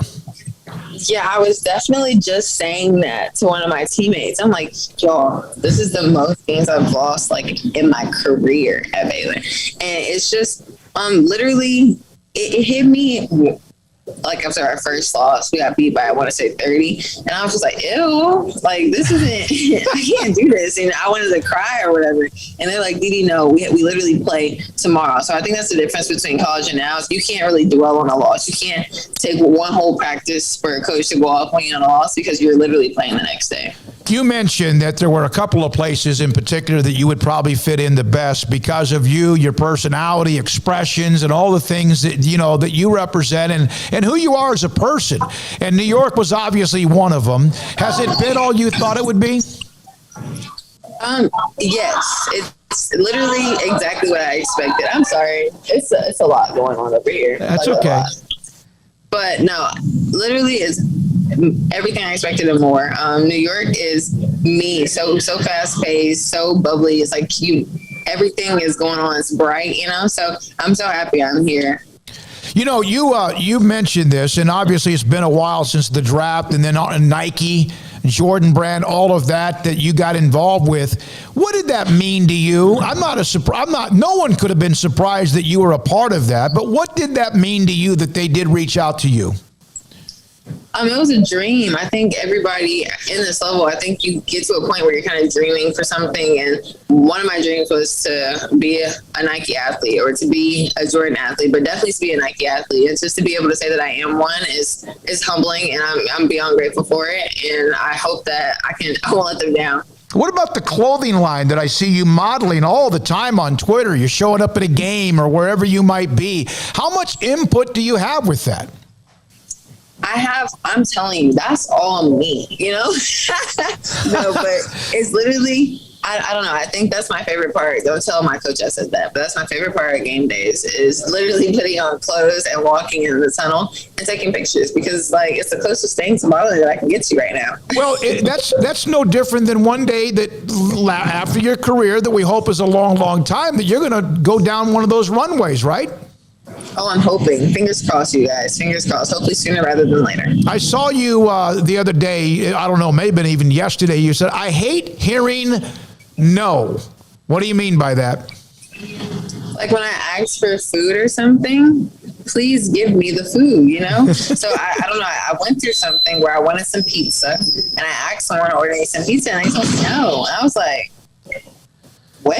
Like, what does that mean? So I don't know. It had been a while since that person had told me no. So I think that's why it kind of threw me off. But I'm okay now. I'm going to get better and I'm going to be more understanding to that weird word that people use. Yeah, that no, that the 4-letter word of no to Didi Richards. No. What was the expression? Because you're a very expression person. You've got unbelievable expressions. What was your expression when they said that to you? I think I pouted. And I was just like, I'm going to call you back. And they were like, what? I said, I'm going to call you back. They're like, for what? Where are you going? I said, I don't know. I just need some time. Like, I really needed a break because you told me no. Yeah, there you go. No, you gotta make sure you're in control of that. Now, you mentioned earlier the WNBA, the style that you play with New York is different than what you played at Baylor with Coach Mulkey. You know that Nikki Collen from Atlanta is now with Baylor, and she's going to try to help maybe change up a lot of things. Whether there's the same success remains to be seen. How much do you think that might, for Nalissa or Queen or others, maybe go, wow, this is a lot of fun? Do you think? I think Bliss is definitely going to thrive off of this type of offense. So I'm sure Nikki's going to run this type of offense, which is kind of like a 4-out deal. Everyone shoots threes, fire it out kind of thing. I think Bliss is going to thrive, but I also feel like everyone in college I'm not going to say they need to run this, but when you come to the league, it's going to be a big difference unless you get drafted to Vegas where they do 2 posts or Indiana where they have 2 posts. Other than that, it's basically 4 out, 1 in, and the 1 in isn't really in. So I think it's going to be good for Liz to get some exposure to that because she's definitely going high in the draft. I saw you hit a 3 early on this season, and it made me go back to your stats at Baylor. You never, I think you may have taken one 3-point shot in your 4 years at Baylor. Not even one when you guys were in a blowout or whatever. What was that like? How much did that make you feel when you drained that 3? I was super excited. I really was. I was like, it felt like a monkey had got like lifted off my back, so to say. But I'm definitely in the gym a lot. Dustin is really good at, keeping me level-headed and, fixing my shot and being able to be here whenever I call him because we work out 24/7. So I'm just thankful for Dustin and the New York staff for kind of being patient with me through all this. Yeah, and by the way, when you took a 3, you took that 1 3. Were you just scared to ever take another one because of the glare? I don't know. It's still a work in progress for sure. Didi, your brother, I think DJ, right? Is he going to Mount Verde Academy? Yes, he is. What was that? What does that make you feel? How proud were you when he was that's a big time basketball place? I'm happy for him. It was a hard decision for him because I feel like people have this negative connotation in their mind when they think of JUCOs or academies, and I was just happy that he made the decision for himself to take a year to develop because he's going to be a good player and he needs a year to kind of get people to get their hands on him, develop him into the point guard, shooting guard, whatever he is, because he's so tall, like no one knows where to put him. So just to get developed into the player that he's going to be, and I think like the sky's the limit for him. How much did you go one-on-one with him out in the yard or out in the courtyard or wherever you guys might have been playing the game, out in the driveway or just at a gym or somewhere around the corner from where you live? All the time, and I stopped playing him once he beat me one time. That was it. So then you said wait a minute, you then told him no, right? Oh yeah, I was like, no, I'm cool. Like, but you can rebound for me. Like, I don't gotta play you, but you can rebound. Didi, do you realize still to this day how popular you were at Baylor and how much the fans loved what you brought to the table and in your personality, but also the fact that you were an incredible player for them? Man, yes, I miss them. I do. But I'm happy that they're following me here. I've been seeing a lot of Baylor jerseys in the game, so I'm just happy they're supporting me through everything. Just a couple more questions. You know now that college athletes have a name, image, and likeness ability to make money with appearances, autograph sessions, or whatever. Businesses can be now involved with student athletes. That was something that just couldn't happen when you were there. How much do you think you could have taken advantage of that opportunity to beat Didi Richards with that type of opportunity? I am sick, but I'm happy for everybody else. I am so sick that I couldn't, I'm so happy that they're coming to the league with, money in their pockets or deals already in their back pocket kind of thing, because I kind of got up here and I kind of don't know where to start. But I love that they're getting kind of an intro to everything. So that's so fun. But I definitely feel like I could have capitalized on a lot of things back in college. You are going to play after the season's over. You have something that might be working in Europe. But your thoughts about that? That's a pretty long stretch from the season to the WNBA and then Europe? Yeah, I'm excited to go to Italy. I think clearly we're not making any money in the league, so you kind of have to go.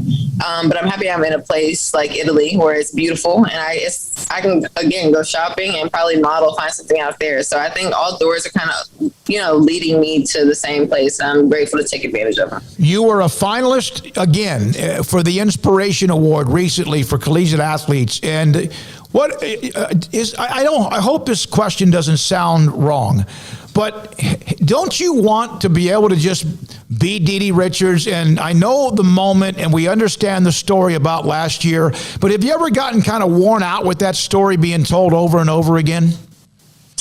A little bit. I mean, not that I'm grateful for everything that I've gone through and the people that kind of been with me throughout the whole situation. But I mean, it gets to a point where at the end of the day, I don't really want to remember the things that kind of happen. It's almost kind of traumatizing. And, but I'm happy, to talk about it. I'm real open about it. So I think that's on me. If I'm okay with talking about it, then yes, it's going to keep popping up. But am I tired of talking about it? A tad bit. Yeah. What did it mean though, for you to be a part of that, at least a finalist for that award? Oh, it's amazing. I'm happy that I'm able to touch the people that I touch and inspire the people I inspire. And I just want to continue to do that with like my entire life. So if I can inspire someone with that story, then yeah, I'll tell it a million times more. Okay, give the Baylor fans who will be watching among WNBA fans, give them that Didi Richards flair right now. I don't have it. No, I have nothing for them right now. I wish I had my hair so I could just, pose or something. Well, there you go. But, you did it anyway. You did it anyway. You did it. You're a rock star. We appreciate it. Didi, congratulations on how you handled the first half of your first year. Good luck with it. We'll be in touch again soon. And thank you to Brian Flannery and also Alicia Howard for setting this up with the New York Liberty. Thanks, Didi.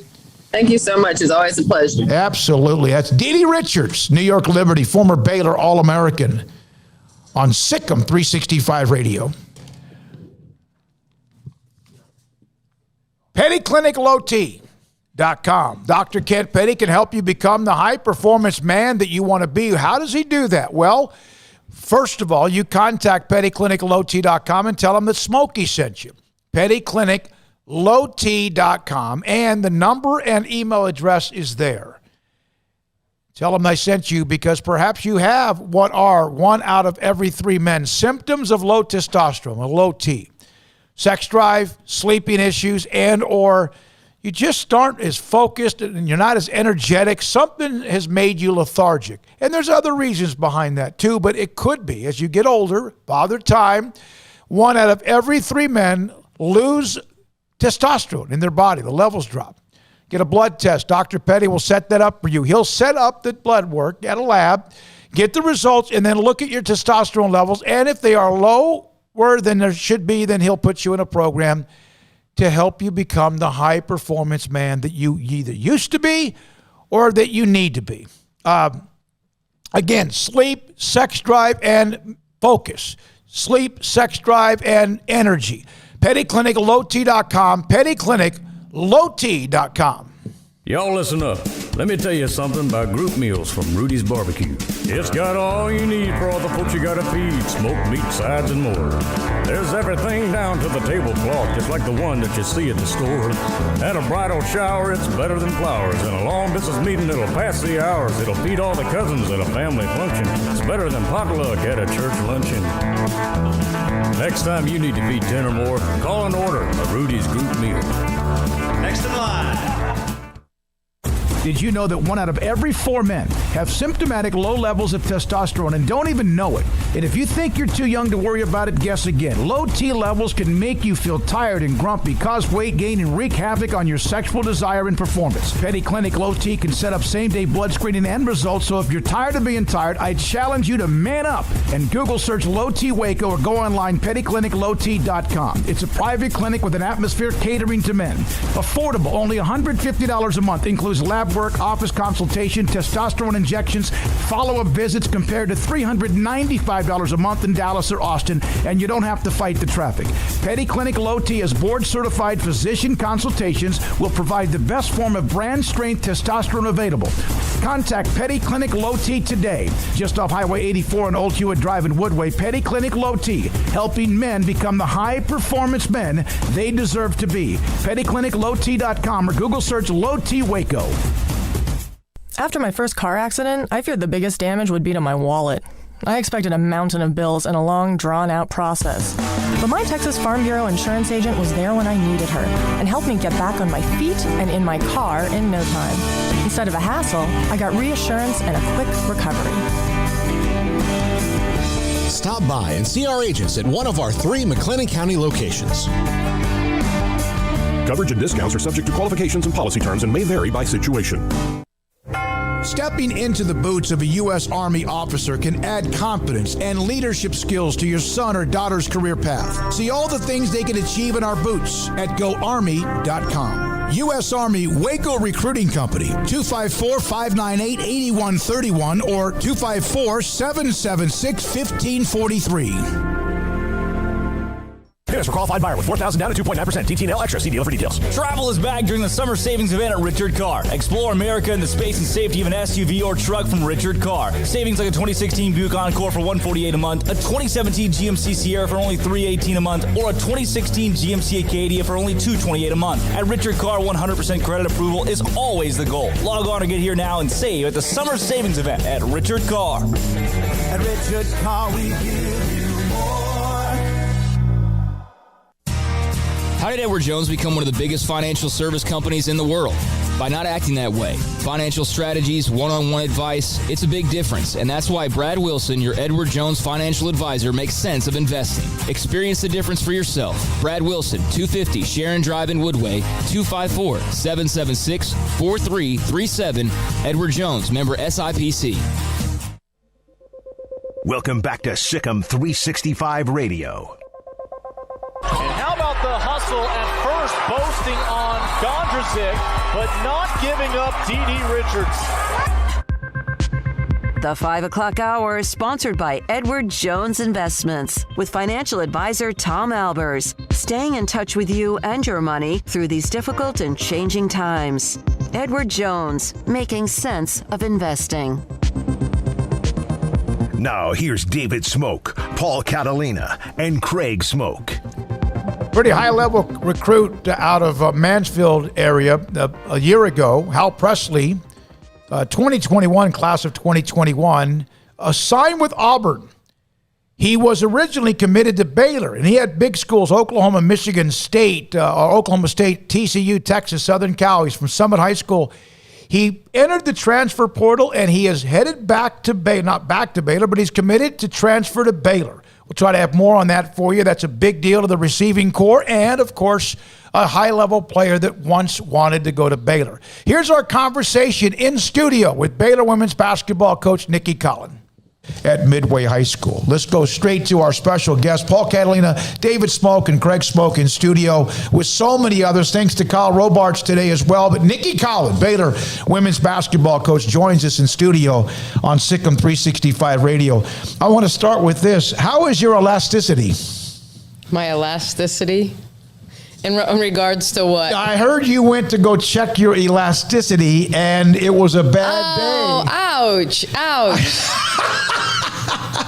All right, I'm slightly competitive, and I'm also like a technology, sports performance kind of geek. I think it's the engineering background. So they'd gotten the new force plates, and I thought, well, why don't I just try them out down here when I'm with Jeremy? So yes, I was highly disappointed in how high I jumped, but yeah, I've got a lot of room for growth, because I remember being a much better leaper than, but you can't use your arms, and so it really does kind of teach you a little bit about how you jump, what kind of athleticism you have, and really the goal of it is to prevent injury, to help players understand how to help them get better, understand fatigue, a lot of things. So yes, my elasticity.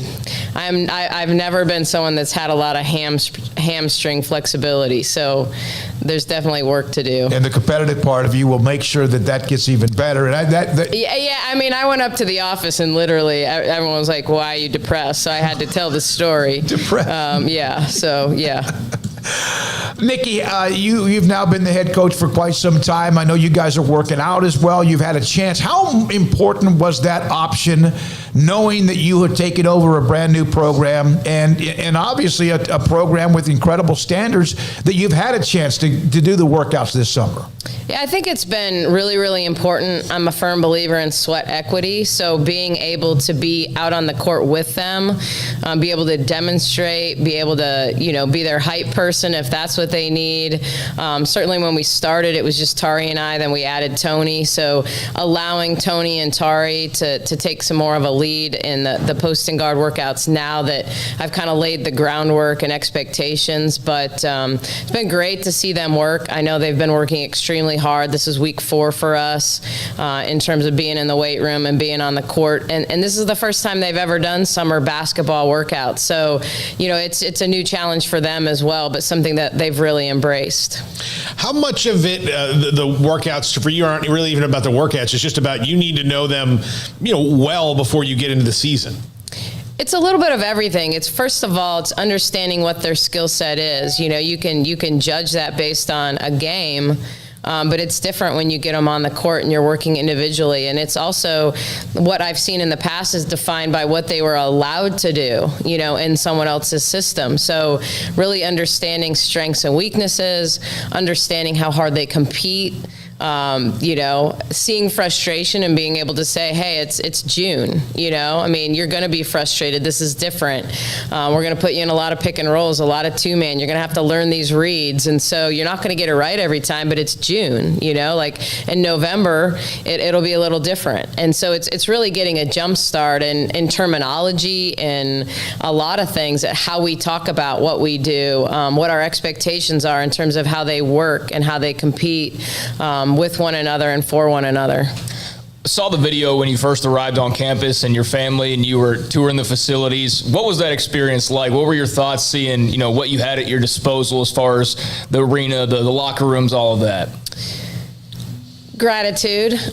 Certainly going back, I've coached at every level. I think even with the Atlanta Dream, ironically, we took the job. We wanted to move practice facilities. My GM and I think toured about 19 different places before we found what we thought was the best version. We're talking from Wise to church facilities to all kinds of things. So I know what a good facility can feel like. Going back to Arkansas, we were in design stages of their practice gym, even picking carpet out before, that kind of time ended. So it's nice to have those things at our disposal.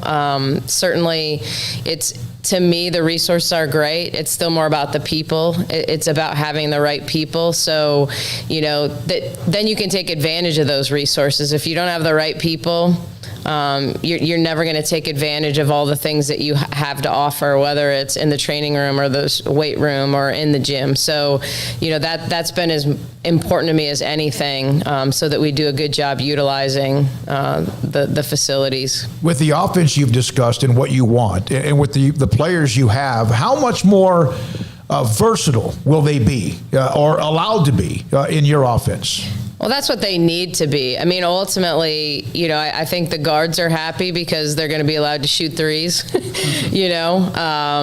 Certainly, and Baylor was a team that shot a good percentage from three. It wasn't that they couldn't. It's just they didn't shoot a high volume of threes. So we do need to open that up. I do believe in the analytic game. Not that we won't take mid-range jump shots. Not that it's all about free throws, layups, and threes. But certainly there's a reason why we've gotten to those analytics. And a lot of numbers can be understood that a lot of the best teams are successful in those areas. So, I think it's getting NIL and Queen comfortable on the perimeter with the ball, getting them passing and screening, getting them in the pinch post area and being able to reverse pivot and play. So I think certainly things that they're going to enjoy doing. They will touch the block. I'm not suggesting they'll never be on the block, but they're not going to live there. We're going to screen them to there. We're going to back screen them. We're going to cross screen. We're going to do a lot of different things to get them to the block, but I believe in a clean lane. And so as much as we can, the lane's going to be clean, and we're going to be moving people in and out of the lane rather than parking them there. How quickly are they picking it up? All the new stuff? Well, I mean, it's a little hard to say, to be honest with you, because it's nice to be able to I'm a firm believer in you put the whole thing in and then you start working on the parts, right? So you big picture, then work on the parts. So they have seen the continuity that the offense can provide, but then it's just about, some of it is having healthy players too. We've got players in varying degrees of readiness, so being cognizant of that. So some days it's just, hey, we're getting a lot of shots up today. Some days it's, for those that are healthy, we can go 2-on-2 and guard in a post and get into ball screen action, get into pin down action, play out of the pin down. But it's not going to happen overnight. I'm not putting in a 5-out motion offense, but you still have to understand the reads in two-man game. You have to, and whether the point of attack is a ball screen or a pin down, it takes time to learn what that means, learn to read it. Okay, I didn't have the shot coming off the pin down. What's next? I'm going to play to the pinch. I'm going to play to a step up. So there's a whole lot that goes into that right now, we're just at the beginning stage of kind of showing, feeling, touching that. We've talked to lots of new coaches who come in, and everybody has their own way of doing things. Some don't want to really know anything that happened previously and start clean. Some kind of want to know, watch film and learn the players and then go from there. Where are you on that? Or do you kind of start clean slate with everybody, or do you want some knowledge of what they have done previously? It's a little of both. First of all, you don't come from where I came from and not have watched a lot of film on these guys. Right. It would be different if I was going to a school that didn't have pro prospects. But the fact that, Queen and Nalissa and even Didi and Dejanay, those guys were all pro prospects. So I was watching them closely before I ever got the job. So the focus hasn't been, let me go back, though I did go back and watch a lot of film on Kamari at Penn State. What does she look like when she's healthy, So I'm doing a little bit of both, but I do want to see what can they do, and really reprogram them. You take a kid like Caitlin Bickle, who's been such a role player here with obvious understanding of, she got to this program, there was Lauren Cox, there's Kalani Brown, she's in the same class with Nalissa and Queen, she's coming off of an injury, but really challenging her to say, okay, so your role has always been a backup. Doesn't have to stay that way. I'm always going to appreciate a player that puts team first, but the best way she can make us a better team is to decide she's going to compete with Nalissa and Queen every day and make them better ultimately, but also there's going to be times when her with one of those two is a really good lineup for us. And so getting her to change her mindset, and that doesn't mean you're not a good teammate. It doesn't mean that you're not putting team first to say, here's what I can bring to the table, and I'm not not going to be in this box anymore. You know, like I think it's everyone like stepping outside of what their comfort zone was. And I tell them all the time, you got to get uncomfortable. You got to get comfortable with being uncomfortable, because I'm going to put you in new situations. And just because this was the box you were in before, and it was really effective, and you won a lot of games, and you personally even had a lot of success, like it doesn't mean that's the way we're going to play. So, you know, it's kind of getting them to understand that they almost need to wipe the slate clean too, and to just really be open to, you know, a different way of thinking, a different way of coaching, and really different viewpoints. You mentioned how you got to scout this team a lot or watch this team a lot because of the amount of pro prospects. Is that something that maybe you're uniquely set to do because the WNBA season and the women's college basketball season don't overlap at all, really, except maybe, I guess, at the beginning a little bit. But you can really sit down and watch and scout a little bit more than you know, a college basketball and NBA overlap tremendously. Yeah, I mean, there's zero overlap. I mean, and so because of that, you know, normally even our conference meetings are at the Final Four. Obviously, this last year with COVID, slightly different. Normally, we would have seen more games in person. Like, I probably would have come down for the Baylor UConn game just to be in that environment and see players in person play in a highly competitive game. But, you know, I was always watching games, and part of that is it was my job. It was my job to know people, and part of it is I'm just a basketball nut. So if I'm not watching a college game, I'm watching a European game, or I'm watching an NBA game. So I'm always watching anyway. But certainly it's just part of my job to know the players that are coming and to really look not just at that year, but what's coming next year, you know, what's coming in 2 years, you know, and I was telling the girls the other day, like, I'm going to know birth dates, you know, because okay, you're watching Paige Beckers, you're watching Caitlin Clark, and there's all this conversation about them. You know, I knew at the time Paige could come out after a junior year and Caitlin couldn't, just based on their birth dates. So that's how far out we're thinking, projecting, like, who's going to be in the class in 2 years, who's going to be in a class in 3 years. So, you know, yeah, you're always kind of paying attention to the college game at that level. I think that when the transition occurred, and even before you took the job, that there was probably concern about mass exodus. And there's going to be attrition anytime there's a coaching change. And then now the transfer portal. You held on to the major core. Not that some good players didn't move on. And I know what you said about Moon Urson and what kind of person she is, and you'd love to have kept her as well. You have a roster that's still a little bit light. Mm-hmm. Do you feel like you will have, by the time you get to where you need to be, that you'll have 10, 11, 12 players? I like where you started, but I'm not sure that where you finished. I think it's important. Look, there's a standard of expectation here. Mm-hmm. You know, that there were certainly players in the portal that were available that I'm sure if I'd have called would have said, I'll come. But I don't know that it makes sense to add people that don't add value. And so I think that's the bottom line. Are we adding people that are adding value? And value can mean a lot of different things. It doesn't mean they have to come in and be a starter. It doesn't mean they're going to be the next Nalissa Smith. But based on when I was hired, there was no one in the portal that was like Power 5 level type of player that you could even project long-term is going to be a really important piece of the puzzle here. So, you know, we've just been very intentional about who are we talking to. Obviously, Jamie Asbury, someone that we thought, you know, added that three-point shooting, you know, someone who understands this league and can make us better. So we add her. You know, we're always in the portal. We're prepared to add somebody. I mean, look, tomorrow's a big day because tomorrow's the last day players can go in the portal and qualify for, you know, the one-time transfer status where they can play right away. So I don't know that there's going to be a lot of movement after tomorrow in terms of who goes in.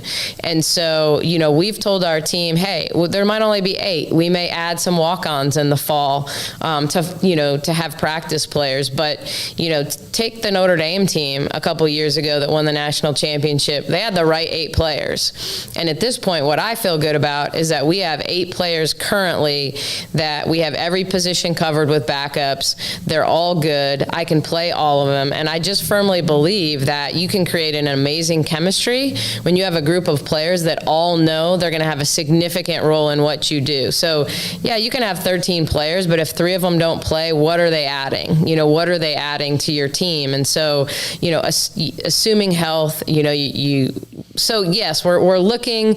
We've had people on campus. But, you know, I'm just going to say we've got the 8 that we've got right now, and I hope to get 1 or 2 more. But I'm going to be comfortable either way.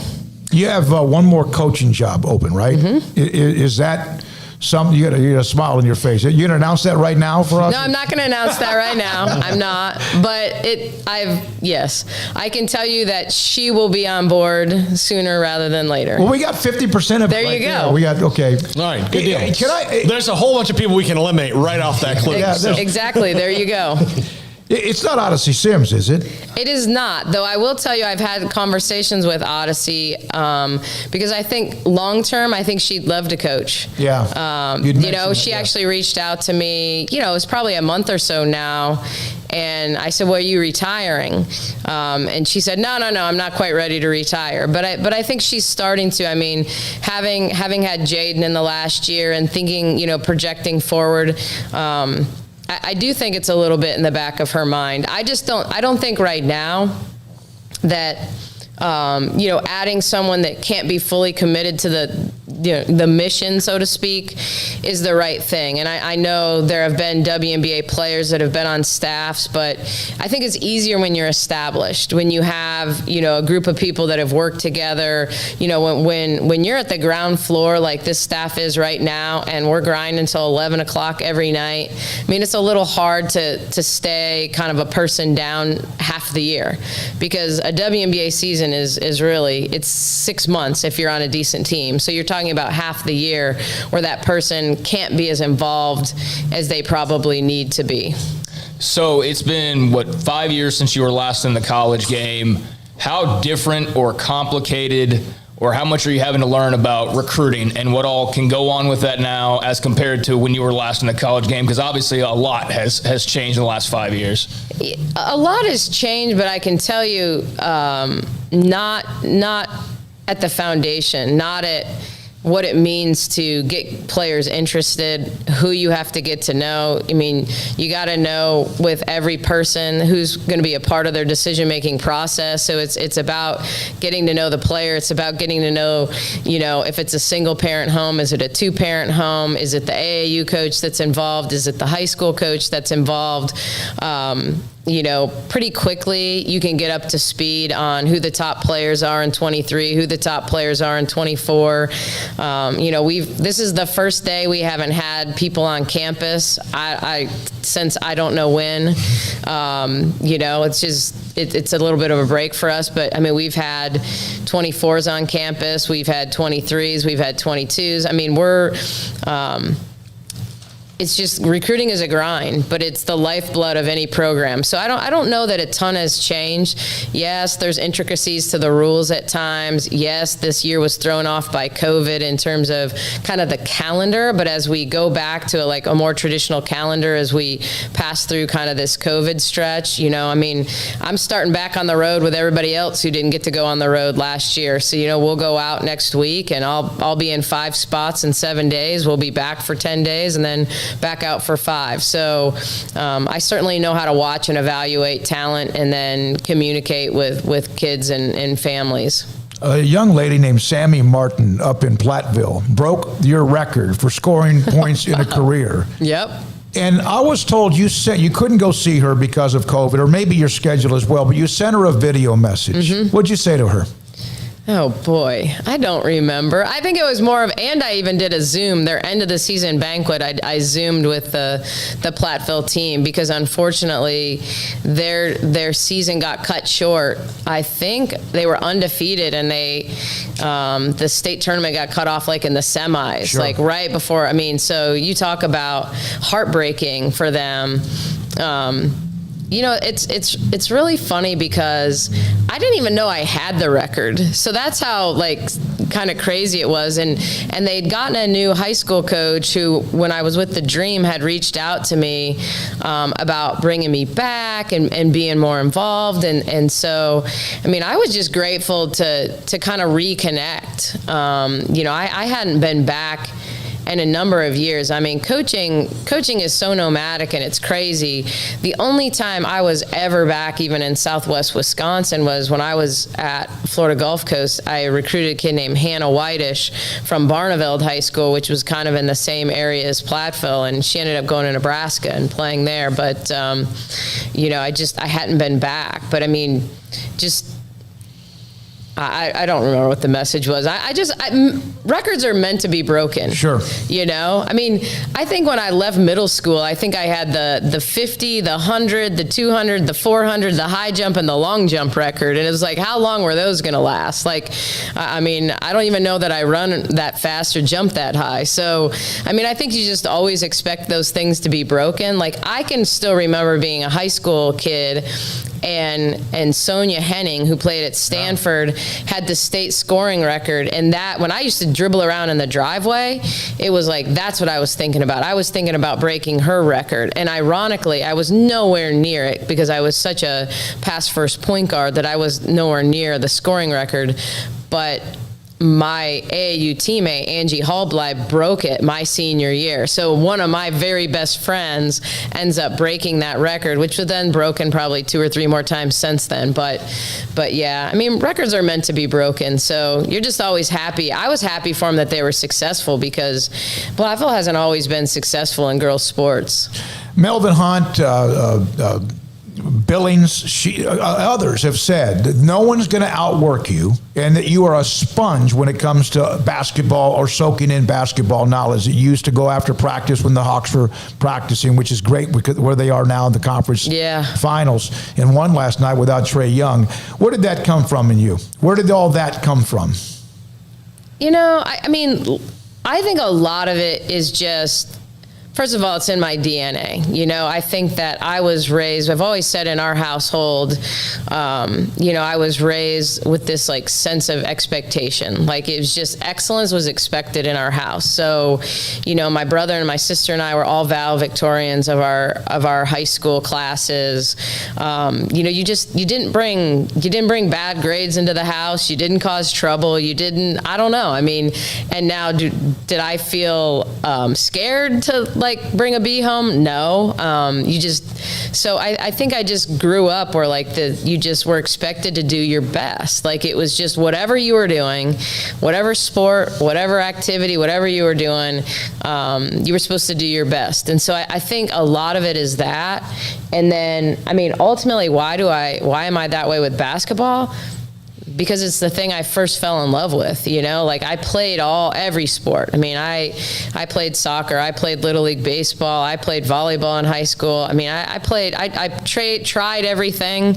I played everything. Basketball was the first thing that I can truly say I enjoyed everything. And I'm so grateful that I got to be in 4 sports in high school and wasn't a specialty person, but basketball was my first love. And so I just always feel like there's something more I can learn. And when I'm watching a game, you talk about the Hawks or whatever, when I'm watching basketball, I don't watch it as a fan. Like I don't know how that feels anymore. Like now it doesn't mean I don't enjoy it, but I'm watching what are they running? Who are they trying to take advantage of? What's the mismatch? How are they defending? Who's tagging the roller?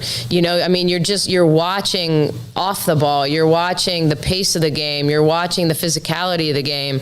And so I always want to learn more. I want to watch. That's why I watch European basketball. What are the international trends? As the game becomes more and more versatile and more positionless, how are people utilizing, people in this game? So, I mean, I have a passion about it. So I don't always consider it work because I love it. So you've got one of those Fran Fraschilla basketball minds where I could be like, hey, what's going on in Latvia? And you could tell me. Well, I don't know about Latvia because Latvia is not exactly a country that like produces a ton of women's basketball players. Though I do actually follow a few of the beauty of COVID was that it connected coaches like I think they've never been connected before.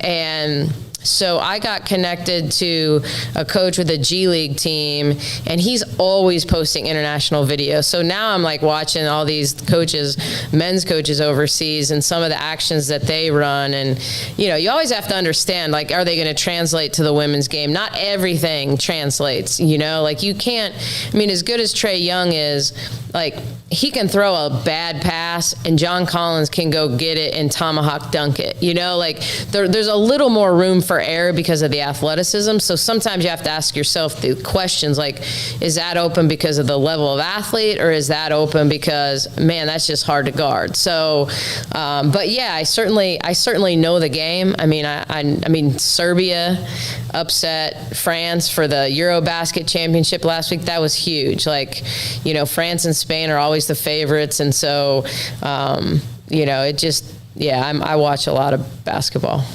What's it like to have met Mack Rhoades for the first time? Did you feel just kind of pretty quickly like, hey, I think this is going to be a pretty good partnership? Can you explain just sort of the evolution of that? Yeah, I mean, I first talked to Mack, like, I guess my interview was on a Sunday. I mean, he interviewed me over the phone on Thursday. You know, I thought we had a pretty good connection, but if you haven't figured out, like, I can make friends with just about anybody. So I just enjoy getting to know people and having conversations. And so, you know, I don't know if I thought it was going anywhere. I just, you know, I appreciated the conversation. I appreciated being a candidate. You know, you grind in this profession, and I was really happy where I was at, but it's always nice to feel like people are recognizing your success or recognizing that you're good at what you do. And so, you know, but I think spending the time that I did with him, you know, through the interview process, and it was really that whole team. It was Mac, it was Jovan, it was Paul and Kevin. Like, I mean, Jovan's become like family for me already. Like, she's my sport administrator, and, you know, I mean, she kind of gets us. She gets our staff. She gets our humor, like, and our sarcasm and kind of the joy that we have in our office space. So, but I think Max sees things in people. I mean, Jovan describes us as being very similar in how we communicate and how we see people and see the best in people, and maybe that sometimes we're both a little too nice. You know, that's why I always say, like, that's why I hired Tari, because Tari can kind of be my heavy when I need heavy, you know, like, because she just is like, come on, Nikki, like, that person is telling you what you want to hear, you know, so like having that little voice sometimes is important. Did the women's practice facility floor, when Scott Drew walked in there for that picture, to take a picture of the two of you together, did that floor rumble? I don't know. What do you remember that moment? Yeah. I mean, those guys are great. I mean, they're practicing our practice gym right now. Are they really? Yeah. Brittany Griner. There's been some incredible players in Baylor basketball history, and she's one that obviously goes down perhaps as the greatest of all time. And it didn't end well with her at Baylor. It was tough, and there was reasons behind it. Have you reached out to embrace her? She actually reached out to me the day I was hired. So, look, the WNBA circle is so small. Like, women's basketball in general is small. I mean, you've got a league of 144, which isn't even ever 144, because some teams have 11 players, and you stick everybody at IMG Academy and sharing the same buffet line and the same pool, and, you know, like, it was, you know, and not that you don't ultimately end up making connections with people anyway. Like, if you treat people badly in the WNBA, you won't get a free agent. I mean, it's a part of that whole world where your best advocates are the players you've coached, because they're the ones that, you know, are gonna, you know, tell the tea, you know, on you. And so, I don't feel like I had a super close relationship with Brittany. I'm not going to pretend that Brittany was my buddy or anything like that. But you're friendly with people, and people kind of know who you are. And then I had started to actually this off season, I'd gotten to know her agent a lot better, not because of Brittany, but because of some other clients she had. And so there was just this very quick, Brittany hitting me, saying congratulations, excited for you, excited to get back to Baylor. I think this is just perfect timing. And then her agent connecting with me and saying, let's do something really big. Let's do something really cool with her. So yeah, we haven't had a lot of conversations since then. I feel like it's the middle of her season. It's her go time. But as things slow down, we'll definitely reconnect. How did IMG Academy change you guys as a league? that whole thing, because again, you can't you wouldn't see the NBA, they were in bigger hotels, maybe Chris Paul and LeBron James cross paths, but definitely you were definitely going to cross paths with whoever at IMG. Yeah, I think the funniest part about it was how much some coaches and players struggled with being so closely interacting with the officials. See, I've just always believed kill them with kindness. So I'm not that person that's embarrassed of what I said the night before when I see the officials the next morning, because a lot of people, let's face it, really sane, really normal, really good people say a lot of insane things to officials, that then the next day, if you saw them, you'd be like, wow, okay, I'm going to get my oatmeal and I'm going to go. So I think that was, it'd kind of be like, dang, she teed me up last night and now I'm going to go sit by her in a lounge chair by the pool, in my off time. So, but I think as a league, it was just a unique experience. It was literally like going away to summer camp. You just weren't allowed to leave. We would ride our bus because we had a remote facility that we played in, but you didn't get off the bus until you got to the facility. And there was ironically this carnival, this drive-through carnival with corn dogs and funnel cakes and all that stuff, and every time you drive by you'd be like, can we just go through that? Can we do something normal? Can we take the bus through this drive-through carnival and get some funnel cakes? But I do think it connected players. You got to know players better from other teams. You got to know their stories better. It was, you had to, we were sharing courts. We were coming and going. You'd face the person that you lost to the night before, and you'd be practicing on the court literally next to him with a curtain between you the next day. So you kind of had to really put the league as a whole above your person, sometimes even your own team. You had to do that a little bit. You had to prioritize and say, man, for our league to survive this year, this is what we have to do. And no one wants to do this, but we've got to do this. I grew up in that part of the country. It's probably best that you didn't get out that much. Nikki, what did it mean when the players who were coming back told you they were staying? I mean, it's always going to feel good. And I have to tell you, I didn't have to work too hard to get Alyssa or Jordan. I mean, because your best advocates are the people that say good things about you without you having to do that. When you don't have to sell yourself to a player, and look, I don't want to give myself too much credit here, because I'm not sure that, say, Caitlin and Alyssa and Queen weren't already hey, let's stay together. We came in together, as long as they don't hire an idiot, which Mac was never going to do, as long as it's someone that we think is okay, let's do this together, because Baylor is us. Baylor is us. But I know that Ray Caldwell, who coached Alyssa in club basketball, immediately was hey, the Lord just dropped a professional coach in your lap, and this is what you want to be. Al Honor with Central Florida Elite was the same way with Jordan. You're going there to win and be a pro, and so having other people speak for you because you have relationships with those people and they know those players and they know what their goals are and they know what they want. I didn't try to sell them on what I could do for them. I just tried to sell them on, like, this is who I am. Like, this is why I'm here. This is why I want to be here. This is what I think Baylor can be.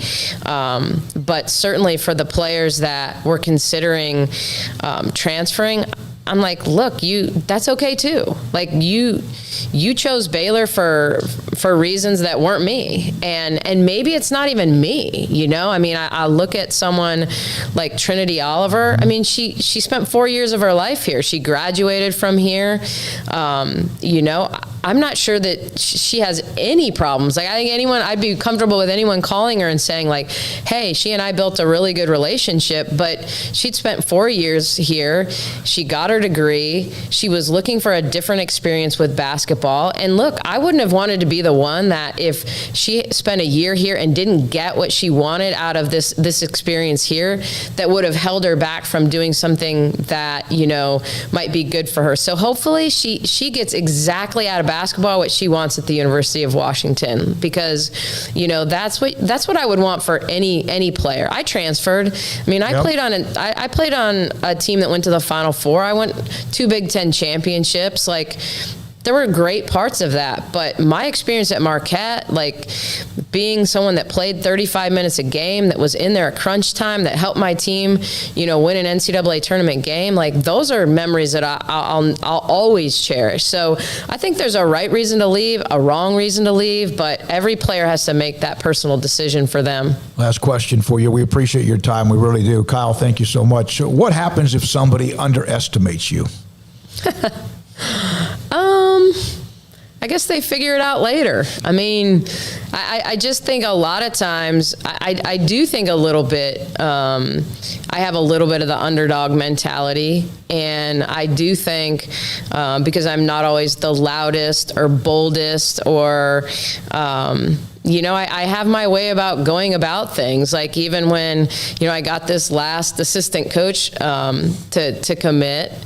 You're going to do that today, right? You're going to. Yeah, I had sent a text to Mac going, you know, I know you've been doubting me, you know, that I would ever get a staff hired, but you know, like and he said, no, never doubted you. But I mean, I have a method to my madness. I don't think it's that. I firmly believe in,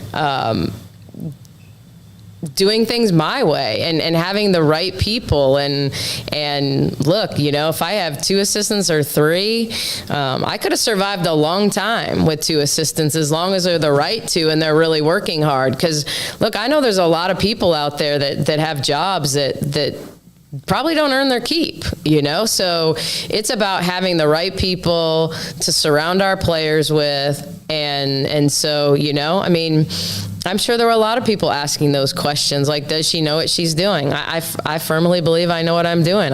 My method might be a little bit different than everybody else's. We appreciate your time. Go get a little break. Go get a little vacation or something. I'm gonna go paddleboard and hang out with my kids this weekend, so it'll be great. Oh, good for you. Thank you very much. All right, appreciate it. Nikki Collen, Baylor women's basketball coach, with us in studio. All right, that's Nikki from earlier, the Wednesday in studio with us. Appreciate her time, and now she's trying to get a little bit of a wait time, then back at it again next week. When we come back, a couple of notes, including that one-on-one or one-on-2 sit-down in studio with the great Don Truhl and Lawrence Elkins. We put that up in the premium section earlier this week. We'll tell you how you can, no matter where, or if you have the premium section subscription, how you can watch the entire thing. You're going to need time. It's an hour and 23, and some of you have picked at it little bit by little bit. The reaction's been great. You get to watch it live, and I'll tell you when. Coming up next on SicEm365 Radio. Alan Samuels, Dodge Chrysler Jeep Ram Fiat. Come by, let's be friends. And I bought a 2017 new, pre-owned Ford Explorer like May of last year. It's been one of the greatest things I could have bought because I had a Tahoe that has just reached its last breath. And it's so nice to be able to get in a car and start it without worrying about what the temperature, weather, whatever, if it's going to start. I had my alarm or whatever you want to say, alert, come up, say, hey, change the oil. I did. Went by there, clockwork. It took about an hour, 10 minutes. They said it might take an hour and a half because they had a bunch of cars coming through. And then I checked my tires, and I needed 2 new tires. And they said it might take about an hour and a half, and it took an hour and about 10. And the service department, I tell you about all the great deals, 4th of July and all that. But the bottom line is it's more than just the car you buy. It's the service you get. And, of course, AJ, the great salesperson, we're thinking about you, AJ, and what he stayed in touch with me or how he stayed in touch with me. The service department was clockwork. It was flawless. It was fantastic. And thank you, because it made me feel comfortable getting there and knowing it wasn't going to be a 2 or 3 hour wait. And if it's that much of a wait, you get a loaner car or you get a courtesy driver. Alan Samuels, Dodge, Chrysler, Jeep, Ram, Fiat, 4th of July sale continues on Loop 340 east of 84 in Waco. At Baylor University, students can shine in their own way. Or should we say their own ways? Because there's no limit to the ways Baylor students make the world a brighter place. Whether they're leading a student organization or following a higher calling, getting advice from faculty, or taking part in world-class research, pursuing their dreams, or working toward their dream job, students find their place to shine at Baylor, where lights shine bright. Boozers is the wedding ring store and more. If you're ready to get engaged or already married and want to upgrade your wife's ring for a special anniversary, Boozers is the place to go. With the largest selection of premier quality diamond engagement rings and wedding rings in Central Texas. They have 7 cases with over 300 styles of rings from top designers like Natalie Kay. Choose from yellow, white, or rose gold, plus beautiful top quality loose diamonds. With an in-house jeweler, they can also custom make anything you want. Bring in a picture or drawing and let Boozers create your one-of-a-kind pendant or ring. They can even use some of your old gold and diamond jewelry to create something new. At Boozers, you'll find a great selection of quality timepieces, and Boozers is the place for expert watch maintenance and repairs, too. They specialize in expert Rolex watch repair for fine jewelry, watches, custom work, and more. Go to Boozers on Valley Mills and Lake Air Drive in Waco. Boozers, the wedding ring store and more. At Marco's Pizza, get craveable pizza made the Italian way with dough made from scratch, an original sauce recipe, 3 fresh signature cheeses, and premium toppings you love. Serve hot and safe. Right now, you can get unlimited medium one-topping pizzas for just $6.99 each. Why stop at just one? Order with your app or at marcos.com for curbside, carryout, or delivery today. Marco's, pizza lovers get it.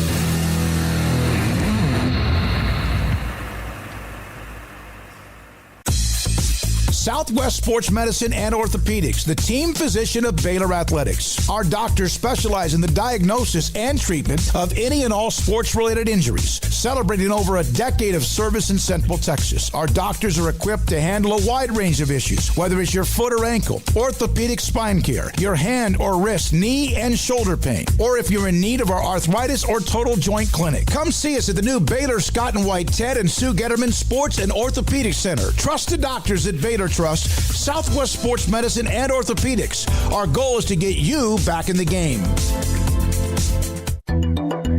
It takes time to reach goals. It's a truth that applies to more than sports. It goes for your financial goals as well. You work hard for your money, and you deserve an investment strategy that lines up with your game plan. And Tom Albers, your Edward Jones financial advisor, can help. If your financial investments aren't putting forth the effort you desire, stop by today for a financial review. Tom Albers, 4301 Lakeshore Drive, 254-776-7605. Edward Jones, member SIPC.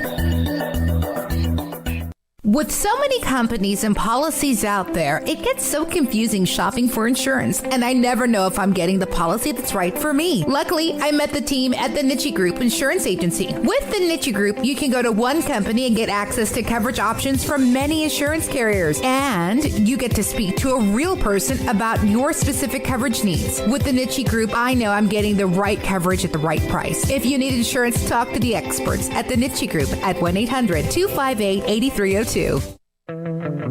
Welcome back to SicEm365 Radio. The SicEm365 Radio app is sponsored by Alan Samuels Dodge Chrysler Jeep Ram Fiat in Waco. Your friend in the car business at Loop 340 and east of 84. Come by. Let's be friends. He played at Auburn not one down. He was committed to Baylor. We mentioned this before, the Nikki Collen interview. In case you did miss it, it's all over the site. Hal Presley from Mansfield Summit High School. He was committed to Baylor, eventually signed with Gus Malzahn in Auburn, went in the transfer portal, never played there, and he committed to Baylor today. And one of the things that I noticed, and I know we got to get to Paul's segment as well, is that the reaction is not, well, 2 out of 10, that's great.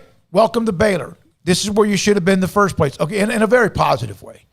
And what does this mean about Dare Rosenthal? What does this mean about the roster? I know, but it's like, can you not just enjoy the fact that you just got a commitment from a kid that's a 4-star player that went to Auburn? Yeah, I mean, I understand your point, but I mean that's message board world. I mean, that's just how that is, and the majority of people that are on these message boards, they're wanting to follow recruiting. And so when you've been talking about some LSU transfer offensive lineman who could potentially be a starting tackle for you next year, and you've been talking about that for a week, and there's talk about like limited spots, when you see a new transfer come in and it's not that guy, then you're automatically going to wonder, like, okay, well, does that mean that we're out of this other race entirely? But I know what you mean. Like, yeah, at least say congratulations and like celebrate the commit first before immediately going to, cool, what does this mean for this other guy? I mean, I understand that, but you know, that's the way it works. You know, people, it's a constantly moving thing. So you wonder about when you're going to get that commit. You get a guy that maybe you've been hoping for, and now it's on to the next thing, and it never stops. And so if you're ever expecting somebody to just be like stand pat this weekend because Hal Presley committed and not wonder about other guys, well, that's not realistic, and that's just what you got to accept. All right, one other note, and this is from Armstrong, the interview that we had with Don Truhl and Lawrence Elkins. We ran bits and pieces of it like Thursday, Friday, Monday. It was released to the premium section, a day or two ago. It will go up on the 365 Radio YouTube channel. What time? 3 o'clock Monday. All hour and 23 minutes. Hey, that's the holiday for a lot of people. It is 4th of July holiday, although the 4th is on Sunday. I had someone, Lewis, tell me that he was able to watch like 20 minutes of it and then came back and watched another 15 or 20 minutes. Then he watched the whole thing and enjoyed it, and a lot of reactions from that. But that is going to be open and available to anybody to watch. 2 iconic Baylor football legends in Don Truhl and also Lawrence Elkins at 3 o'clock Monday on our YouTube channel, 365 Radio. We will not have a show on Monday. No show Mondays, and that's going to take up half of it anyway. Yeah. All right, when we come back, Paul Catalina's top 5 at 5:55. And, by the way, speaking of it, we're gonna fight over it. I can already tell there's one missing that only old people like me would remember. This is SicEm365 Radio. Waco Custom Marketplace, they're about to close for the day. And can you imagine the orders they have had? In fact, it has been busy as you know what, because so many ordering hot dogs and brats and hamburger meat or steaks for the upcoming 4th of July weekend, or brisket or tri-tip. Coal charcoal, for example, they have the charcoal and pellet fuel, 10% off. It includes tomorrow. Build a 6-pack, $7.99. New York strip steak, choice steak, and prime New York strip steak from $9.99 a pound to $13.99 a pound. These are specials for this week, including tomorrow. Pork spare ribs, $3.20 a pound. Whole chickens, that's not a bad idea, a bunch of them. Maybe even put a beer can in the middle of it for $1.25 a pound. Summer sausage, jalapeno cheddar, summer sausage at $3.99 a pound or $4.50 a pound. Devane shrimp, 2 pounds of that. That's a 21 to 25 per package for $13. And don't forget, it's too late for this week, but next Wednesday by 6, order 30-pound sacks of live crawfish, $4.25 a pound, and pick it up on Friday or Saturday that same week. Waco Custom Marketplace, $4.25. They'll be open tomorrow, $4.25 Lake Air Drive in Waco. It's the 4th of July sales event at Allen Samuels with the 2021 Chrysler 300 with values up to $5,250 or 0% for 84 months. Be sure and see the 2021 Dodge Charger GT with total values up to $4,250 or 0% for 72 months. Allen Samuels, the award-winning customer service Central Texas dealer, located at 201 West Loop 340 in Waco and online at AllenSamuelsDCJ.com. Allen Samuels is your friend in the car business. Come by. Let's be friends. Stepping into a new pair of boots is great, but stepping into the boots of a U.S. Army officer can also add confidence and leadership skills to your son or daughter's career path. There are more than 150 occupational specialties to help them find the best fit for their future. See all the things your son or daughter can achieve in our boots at GoArmy.com. U.S. Army Waco Recruiting Company, 254-598-8131 or 254-776-1543. Let Camille Johnson Realtors guide you seamlessly through the process of buying your dream home or selling your current one. Commercial, farm and ranch, or residential, Camille Johnson Realtors can smoothly and successfully lead you through any transaction. With a team of 28 experienced agents who are excited about serving you, Camille Johnson Realtors services the entire greater Waco area. If you're in the market to buy or sell, contact Camille Johnson Realtors, 104 Midway Center in Woodway, or find them online at www.camillejohnson.com. Camille Johnson Realtors, elegant, charming, warm. Welcome home. Riverbend Liquor and Wine has their easy-to-access drive-thru open and convenient and clean in-store location on the corner of Lakeshore Drive and North 19th Street in Waco. Riverbend Liquor has the best and most extensive variety of craft beer selections in Waco, and Balcones whiskey, including single malt, pot still, baby blue, rye, brimstone, and the all-new lineage in stock. Riverbend Liquor and Wine, family-owned and operated, and a hidden gem in Waco on Lakeshore Drive and 19th Street. And find out more on Facebook and Instagram. Do you or your kids get nervous about going to the dentist? Stonewood Dental, Dr. Steve Childress, he can help. I've spent a career taking care of patients who as children had bad experiences, and now they're adults that hate going to the dentist. If I get a kid at 3 years old and they come every 6 months and it's a happy experience, it's normal for them. Now they have an accident at 6 or 7 or 8 at school. Now they have a broken tooth or a trauma, and they have to come here. They're used to lights, they're used to water in their mouth, they're used to experience, they already trust us. It's amazing what we can do with that kid without it being a negative thing. But if I see a 6 or 7 or 8 year old that's never been to the dentist, and now they have a trauma or an unfortunate unexpected toothache, it's harder to do that for that kid and it not be somewhat of a negative experience. So bottom line is I try to teach kids and adults and teenagers and everybody the way I'd want my family treated, which is where it's a necessary part of life. You just take care of it. It doesn't have to be that big a deal. Learn more, stonewood-dental.com. In Texas, there's pea-size hail and baseball-size hail. Guess which one hit our house? We didn't even know where to begin, but we called our Texas Farm Bureau insurance agent, and he was so reassuring. He knew exactly what to do to get our house back into shape and our lives back to normal. Now, we're even more thankful for the roof over our heads. Stop by and see our agents at one of our 3 McLennan County locations. Coverage and discounts are subject to qualifications and policy terms and may vary by situation. This is Paul Catalina's Top 5 at 555.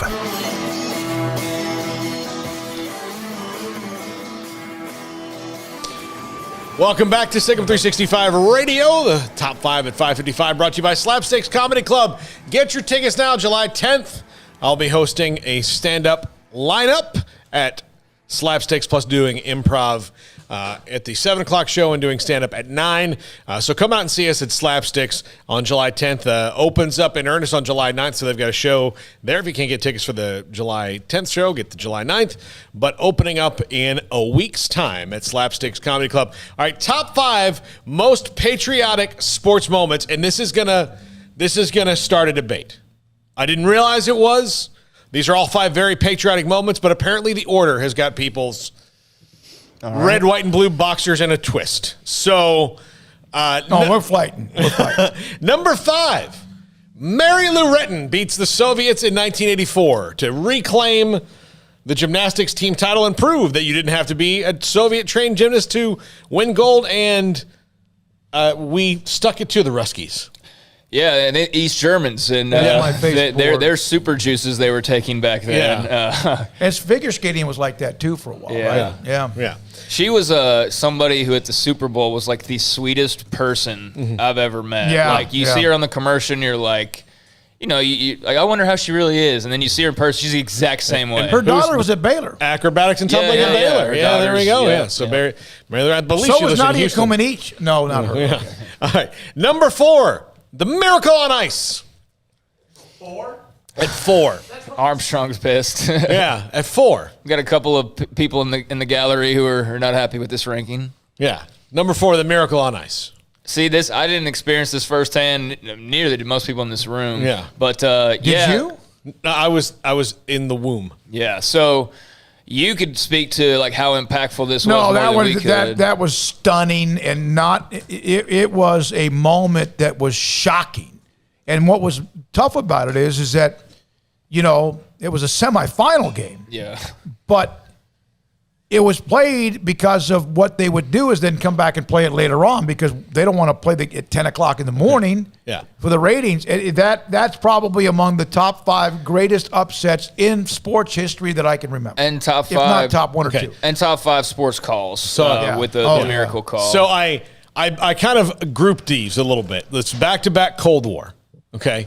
And I'm going to explain these when you get it. Okay, so number 3, George W. Bush's first pitch post 9/11 at Yankee Stadium. I love this story. I love that they had the little mat out there in front of the mound for him to go pitch. And he gets to this top step of the dugout, and Jeter tells him, hey, they're going to boo you if you don't throw from the rubber. And, here's a guy who has had the weight of the world on his shoulders in these couple of weeks after being the president during a terrorist attack on U.S. soil, the first such thing that had happened since Pearl Harbor, and now has to think, well, I don't want to get booed, so goes up to the mound at Yankee Stadium in the World Series and just right down the pipe. Yeah, I mean, he nailed it, and that's got to be one of the most nerve-wracking moments. And I know GW has his detractors and whatnot, but that was one of the coolest moments, possible, especially at that time. Didn't matter if you were red state, blue state, any state. And if it did, then you just need to get a life. Honestly, we were reeling as a country, reeling emotionally as a country, and this is a moment that I think everybody was like, okay, we can start to be us again. And it was a beautiful moment, and I love it, and I always think about it. When I think then 3 days later, okay. Yeah, that's what it feels like. All right, these next ones are World War II related, or Hitler related, because, again, the greatest triumph over evil, perhaps in human history. Number 2, Joe Louis knocks out Max Schmeling. Hitler was just touting Max Schmeling as this guy who's going to beat this black boxer.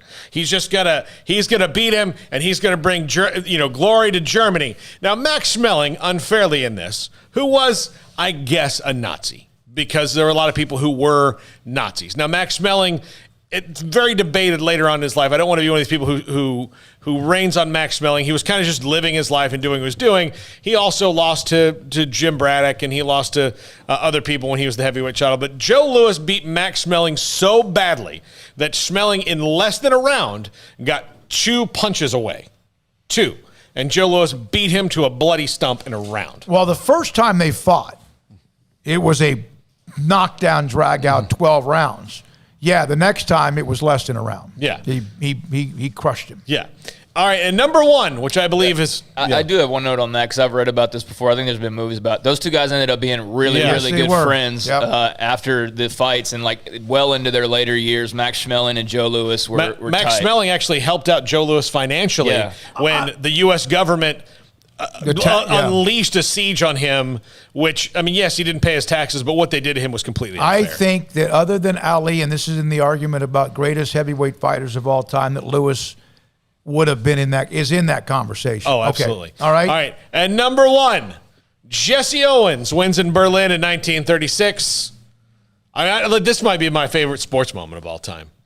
I mean, it just is. I mean, Hitler is just furious that a black guy is going to run in his Olympics. Black American. A black American, yeah. But a black American's going to run. I mean, he'd kind of sent the message to the German team that this is unacceptable. You can't do it. And the Germans were like, well, nothing we can do about it. He's the fastest guy on the planet. I mean, he's unbelievable. And Jesse Owens' own story, just to get there in 1936 on his end in America, which was not the greatest place to be if you're a black guy in 1936, and even to go then over there and represent a country that didn't love him as much as they should have, and stick it to a guy like Hitler.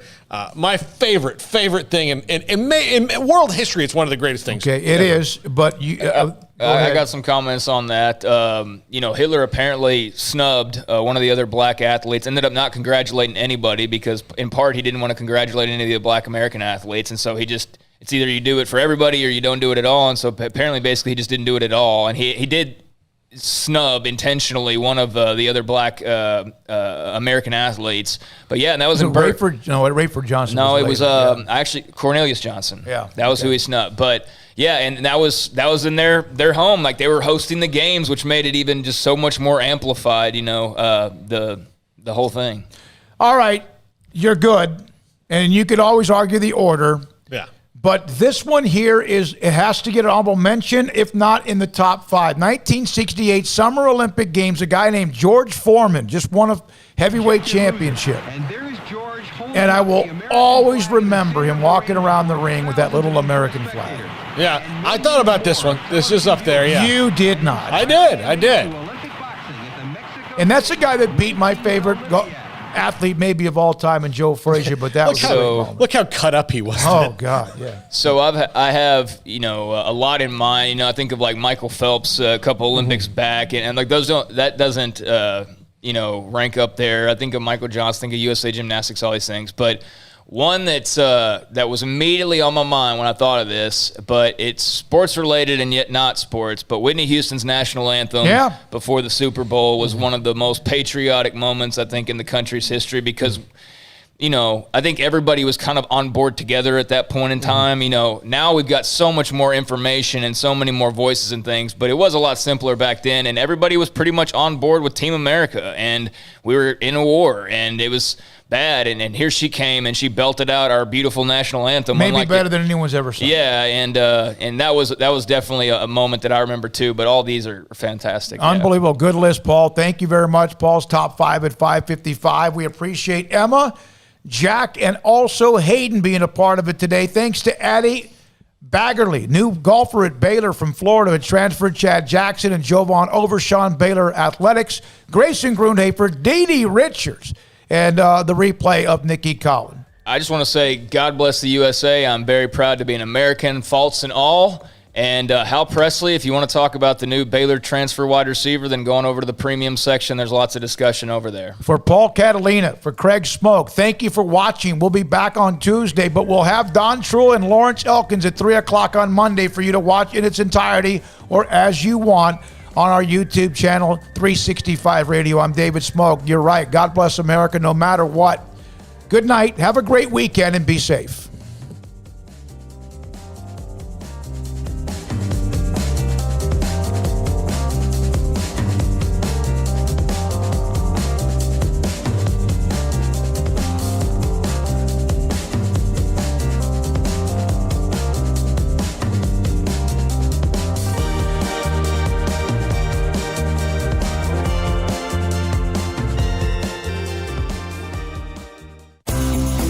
Ideal MRI is a small family business right here in Central Texas. We're open to support you while lowering the cost of healthcare bills. When you need an MRI, ask your doctor for an Ideal MRI. Visit us at idealmri.com or call us at 833-IDEAL-MRI. Stepping into the boots of a U.S. Army officer can add confidence and leadership skills to your son or daughter's career path. See all the things they can achieve in our boots at GoArmy.com. U.S. Army Waco Recruiting Company, 254-598-8131 or 254-776-1543. Texas Farm Bureau Insurance has been proudly serving Texans across the state for over 60 years. Call 254-772-8090 to find an agent who will provide a free review of your auto, home, and life coverage.